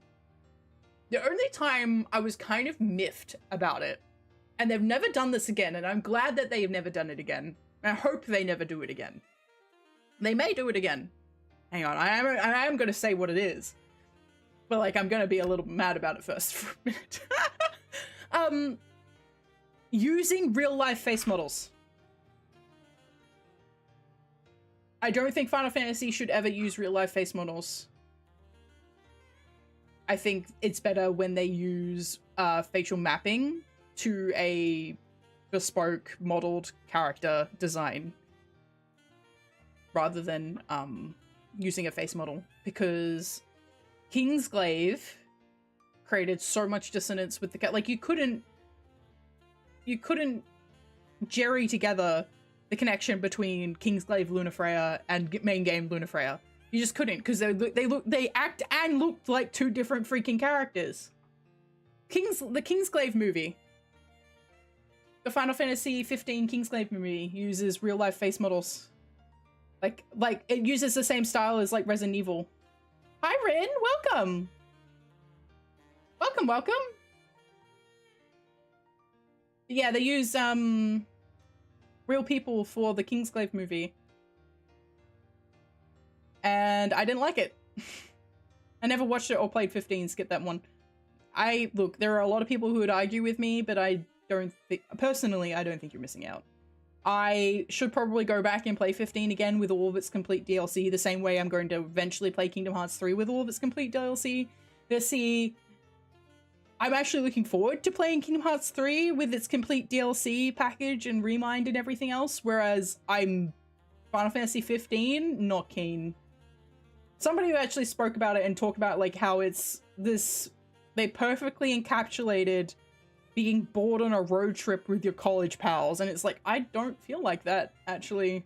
I don't want to be bored on a road trip with my college pals. I'm good.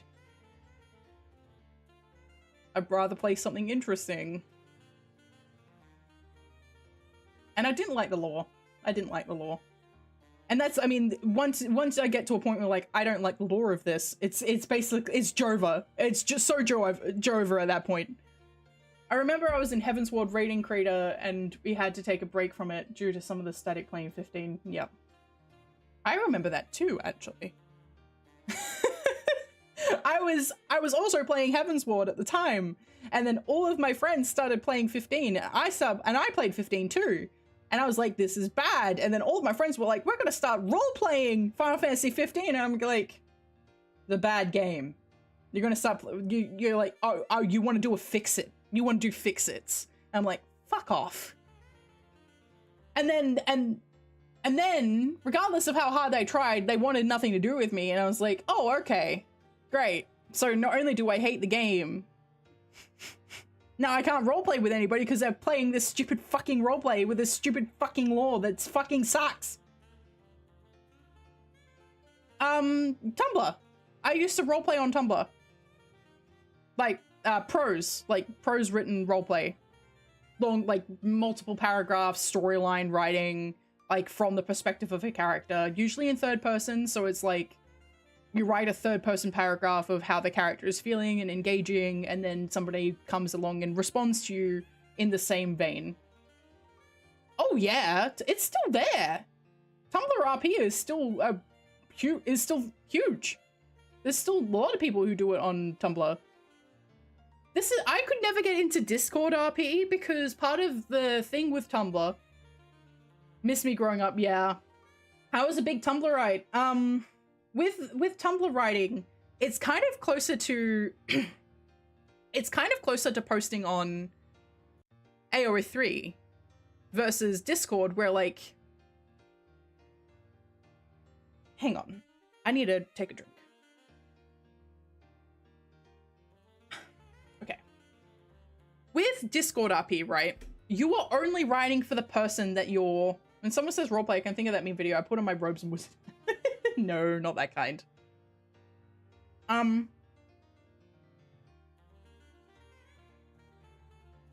when I think of with Discord RP, right? When I write, I'm obviously, when you write in general, the expectation, especially if you're like familiar with writing books or reading books or creating anything to do with like in that realm or games or anything that respect, you need to set the scene. Same goes for like even just screenwriting and all that sort of stuff. Like in order for a person to be able to go, okay, I'm getting into this situation, you need to be able to set the scene. You need to be able to sit down and go, okay, so this is the area that we're in. This is what my character is doing, all that sort of stuff. This is like the lead up to the situation. On Discord RP, there's no need for that because the person that you're writing with is going to know those things. They know that. Like you've already decided, like before you started writing, you're like, okay, so this is how they got here.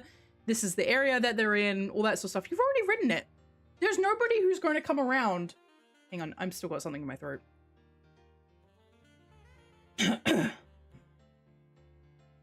There's nobody who's going to stumble upon your writing and go, I'm going to read this, even though it's got nothing to do with me. Sorry. There we go. Hopefully that's it. And that's the thing that really threw me off with Discord roleplay is because, and I realized that I write for an audience. I create for an audience. That's kind of how creating works. You are creating, like, you are creating for other people to enjoy it. And when it's just one-on-one, it feels so intimate to a point where, like, I was super uncomfortable. Like, I don't like Discord RP because it's too intimate. It's like you're going into a closed room to roleplay, and it's like, what? That just doesn't jerry with me. The only time, like, I could do that with maybe with some, like, really close friends if we had characters who were super close. And even then, it just feels like you're turning something that should be a public display into something that's private for no good reason.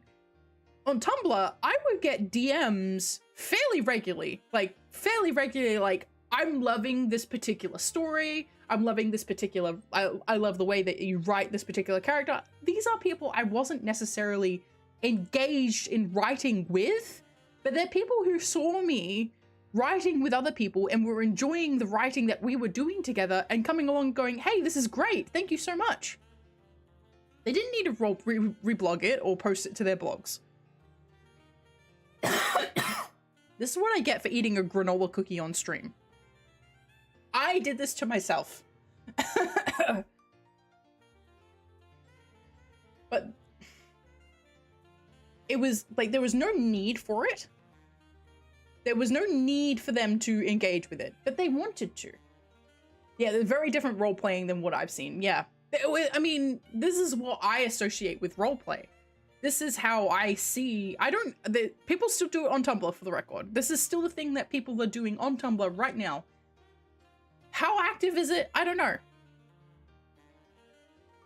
The closed off kind or the salacious kind. That's the thing, is like the closed off kind feels salacious.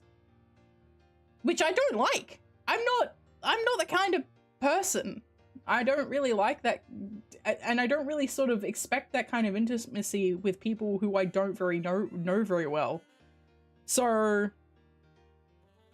I could never, when people started moving to Discord permanently as a, like, they're like, I'm not doing roleplay on Tumblr anymore, I'm moving to Discord. I'm like, well, I've never heard of that word before. Roleplay? Oh, 100% does. That's how I've always seen RP. Yeah. I'm going to say 100%, 90%. Okay, I'm going to say from the bottom of my heart, 100, the one I can't spell. Salacious? Oh, like sexual. Scandalous. Hi, Shiny Season.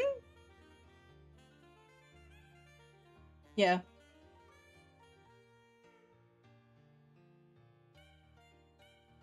Welcome. Yeah, roleplay, I always associated it with just sort of like having personal connection. And I would say 90 to 95% of everything I ever wrote was not sexual. I did write sexual stuff sometimes, but it was very, very rare. Very, very rare. And it was only with people who I was super comfortable with, that we'd had an established relationship with, that we'd been working on for like, we'd been like, okay, we're gonna write some smut together. It's basically collaborative smut writing. And a lot of people just do that. That's what they go on and do roleplay work for, is like they go and do collaborative smut writing. And I respect that. Get your bag however you want. But for me, the interesting thing with roleplay was always taking these really deep dives into characters that were no longer getting deep dives or didn't necessarily get deep dives. And for the record, I will say I usually played protagonists, but playing a protagonist comes with a certain degree of 1, expectation, 2, expectation in both, like expectation of being good, but also expectation of being able to perform, keeping up. It's like writing on a JAV scene. GAV? JAV? What does that mean? Sorry. JAV. I've never seen that abbreviation before. Thank you. I'll take another. It's my own fault. I owed a granola cookie. Oh, Japanese adult video. Yes. Yeah. That is exactly what collaborative smut writing is like. Yes. And I didn't do a lot of it because, for one thing, that's not what I was there for. And for the record, there were a lot of people who were also not there for that. They would do it.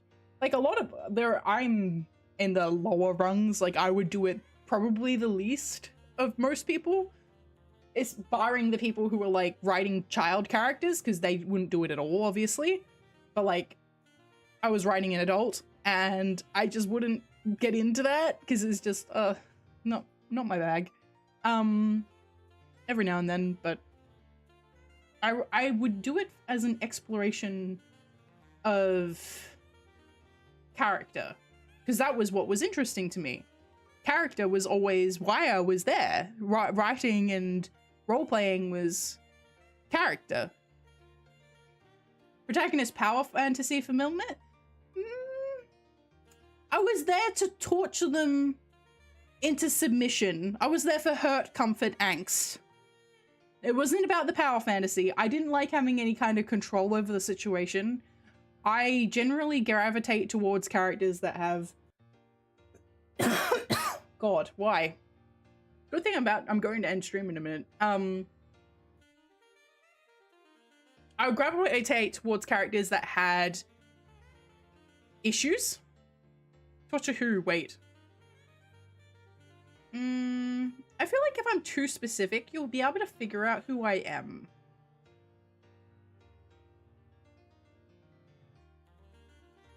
Because I don't know if the overlap of characters that I've played has ever been, like, I don't know if there's anybody else who's played the specific set of characters that I've played. My OC? No. They weren't original characters.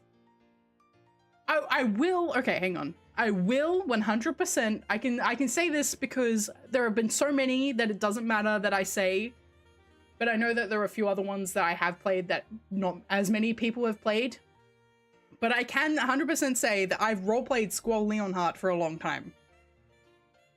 For a long time. And I tortured him in very, very, very varied ways. Death, dismemberment, alcoholism, drug abuse, loneliness, abandonment, despair, misery, possession, Ultimatia's night at one point. Listen, there's just something fun about it. I just had a great time. Every time I was writing, and like people were like, damn, this Squall's so good. And I'm like, yeah, I know. I know who he is. I know what he's about. When's Sid's turn? See, that wasn't what I didn't get it. I wouldn't get any joy out of role-playing Sid. So that's why I didn't. Because the thing with the thing with the Tumblr roleplay blog is you also get to like be super aesthetic. Like you get to set up the Tumblr roleplay blog to like have like a super aesthetic page on it, and then you reblog like aesthetic posts, like those really edgy Pinterest posts is like I'm a weapon, or like with like leather boots and like dog tags. And like blood on a bathroom tile floor, that kind of aesthetic stuff. You would reblog that kind of thing to your blog as well, and then you would reblog like hurt comfort like starters, like this list of like just sentences that people could send you, and you could start a thread from it. And it was a whole bunch, a lot about playing an aesthetic as well as being able to play the character, and like. I'd roleplay as a middle-aged Sid dealing with mundane issues of him going bald. See, people would appreciate that though, because I know, like I said, I usually play protagonists. Most people tend to play protagonists. I was the best though. This is what I mentioned earlier, that sometimes I can get a little too egotistical, and this is one of those things is like where I don't think I'm in the bottom rung. I know for a fact I am a very good role player when I actually choose to pick up a character to roleplay. I am very good at what I do. So, I don't regret playing protagonists. I did a good job. Damn, Petra's so humble. We love a humble queen, right? We love a humble queen. Nah, look, there aren't a lot of things that I'm going to turn around and do that with, but competitive squall roleplaying, I was a little competitive.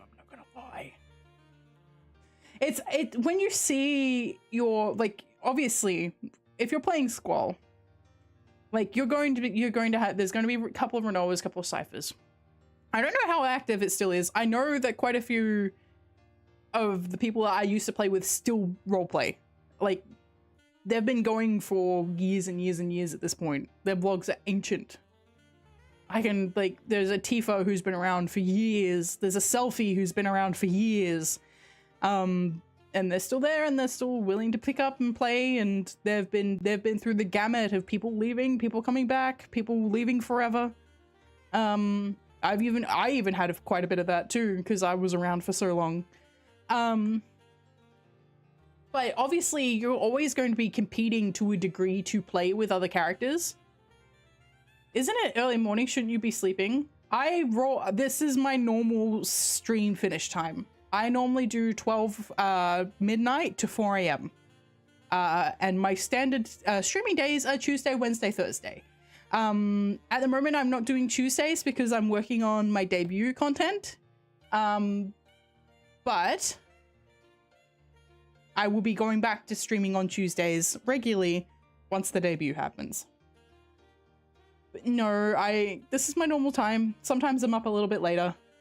I work an afternoon shift job, so I'm usually up, not up until sort of like midday, and then I work an afternoon shift, and then I stay up after that. So this is just how my life is. But yeah, the characters who aren't protagonists are always in short supply.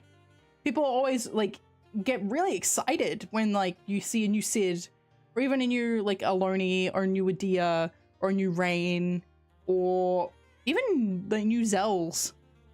Zell is quite infrequently played. I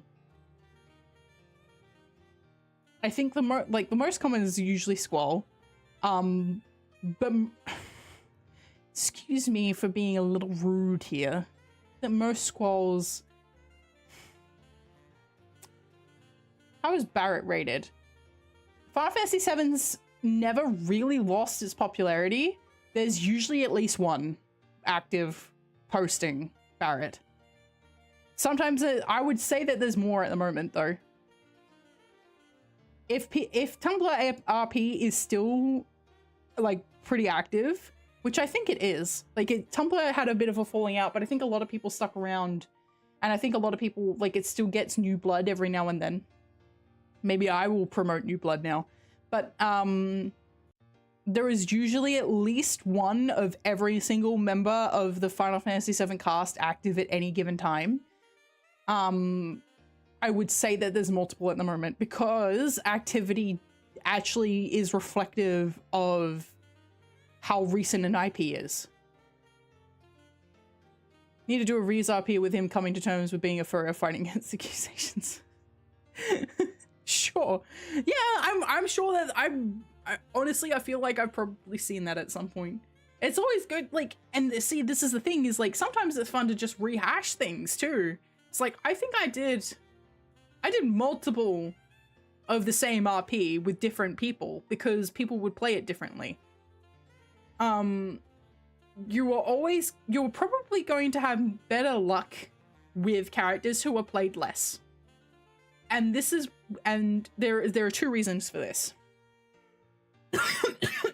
Thanks, Saliva. Thanks, I appreciate that.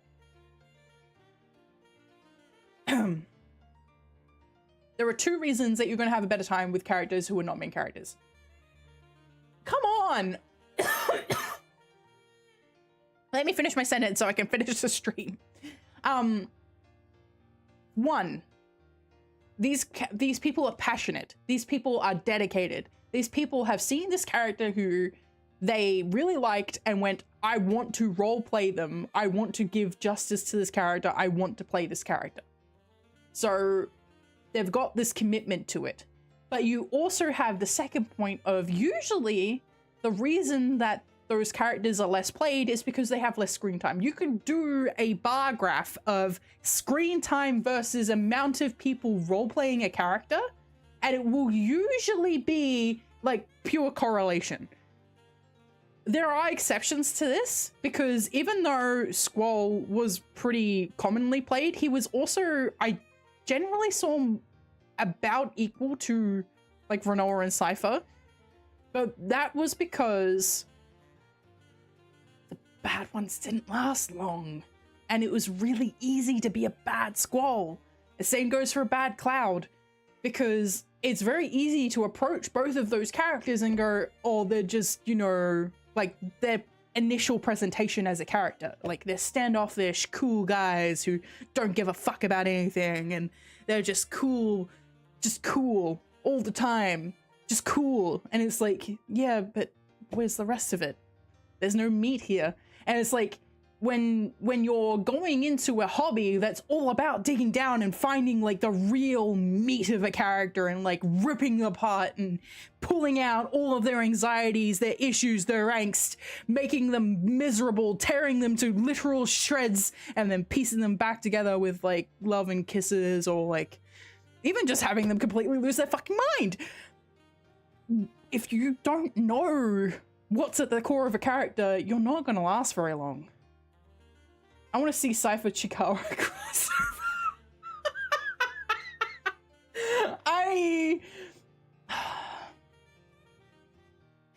There's a friend who I don't talk to very often anymore, and I feel like I should send that to her. I might send that to her. She's a Cypher role player. But yeah. But yeah. There's a lot that goes. I would recommend looking it up. I should do a video on it. But then again, if I do a video on it, people might be like, don't tell them! Don't tell regular people about Tumblr RP, it's like Fight Club! But I think more people participating in it is good.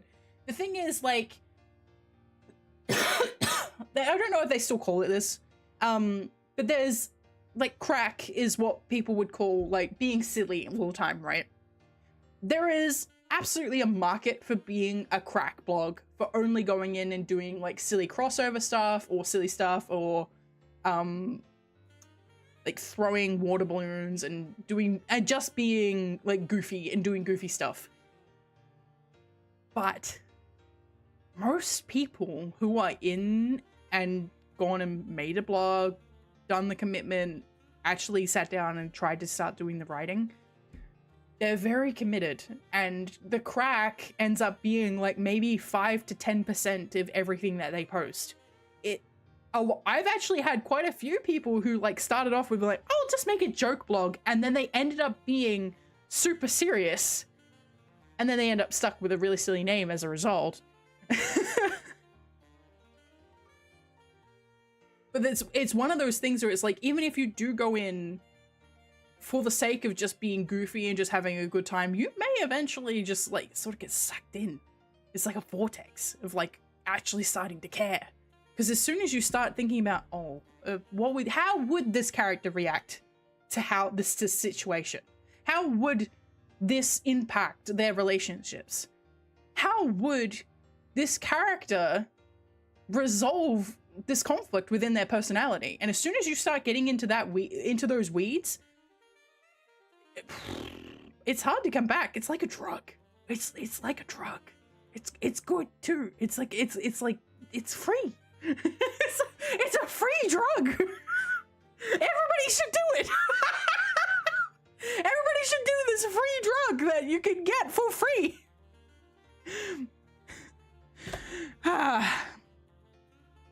Now I'm damn it. Now I want to do it again. I don't have time. I don't have time for that shit. I don't have time. But I miss it. I do miss it sometimes. I miss being in the headspace where I want to, but also just I do miss it. But that said, I am going to wrap up for the evening. My throat hurts. I've been coughing. I've done quite a bit of artwork. I've done an accomplishment.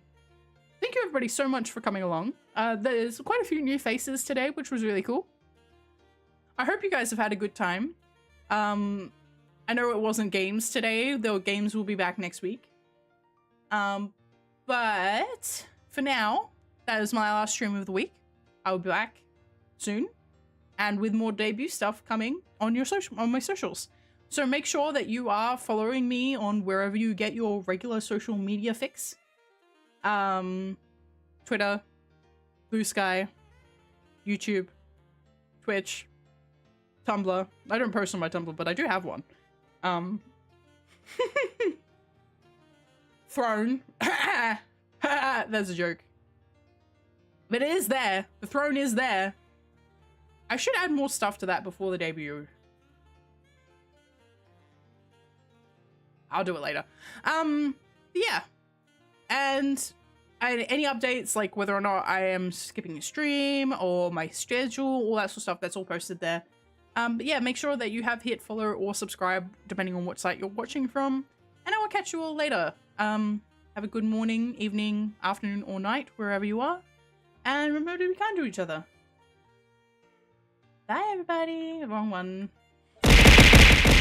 Thank you. Bye. Bye-bye.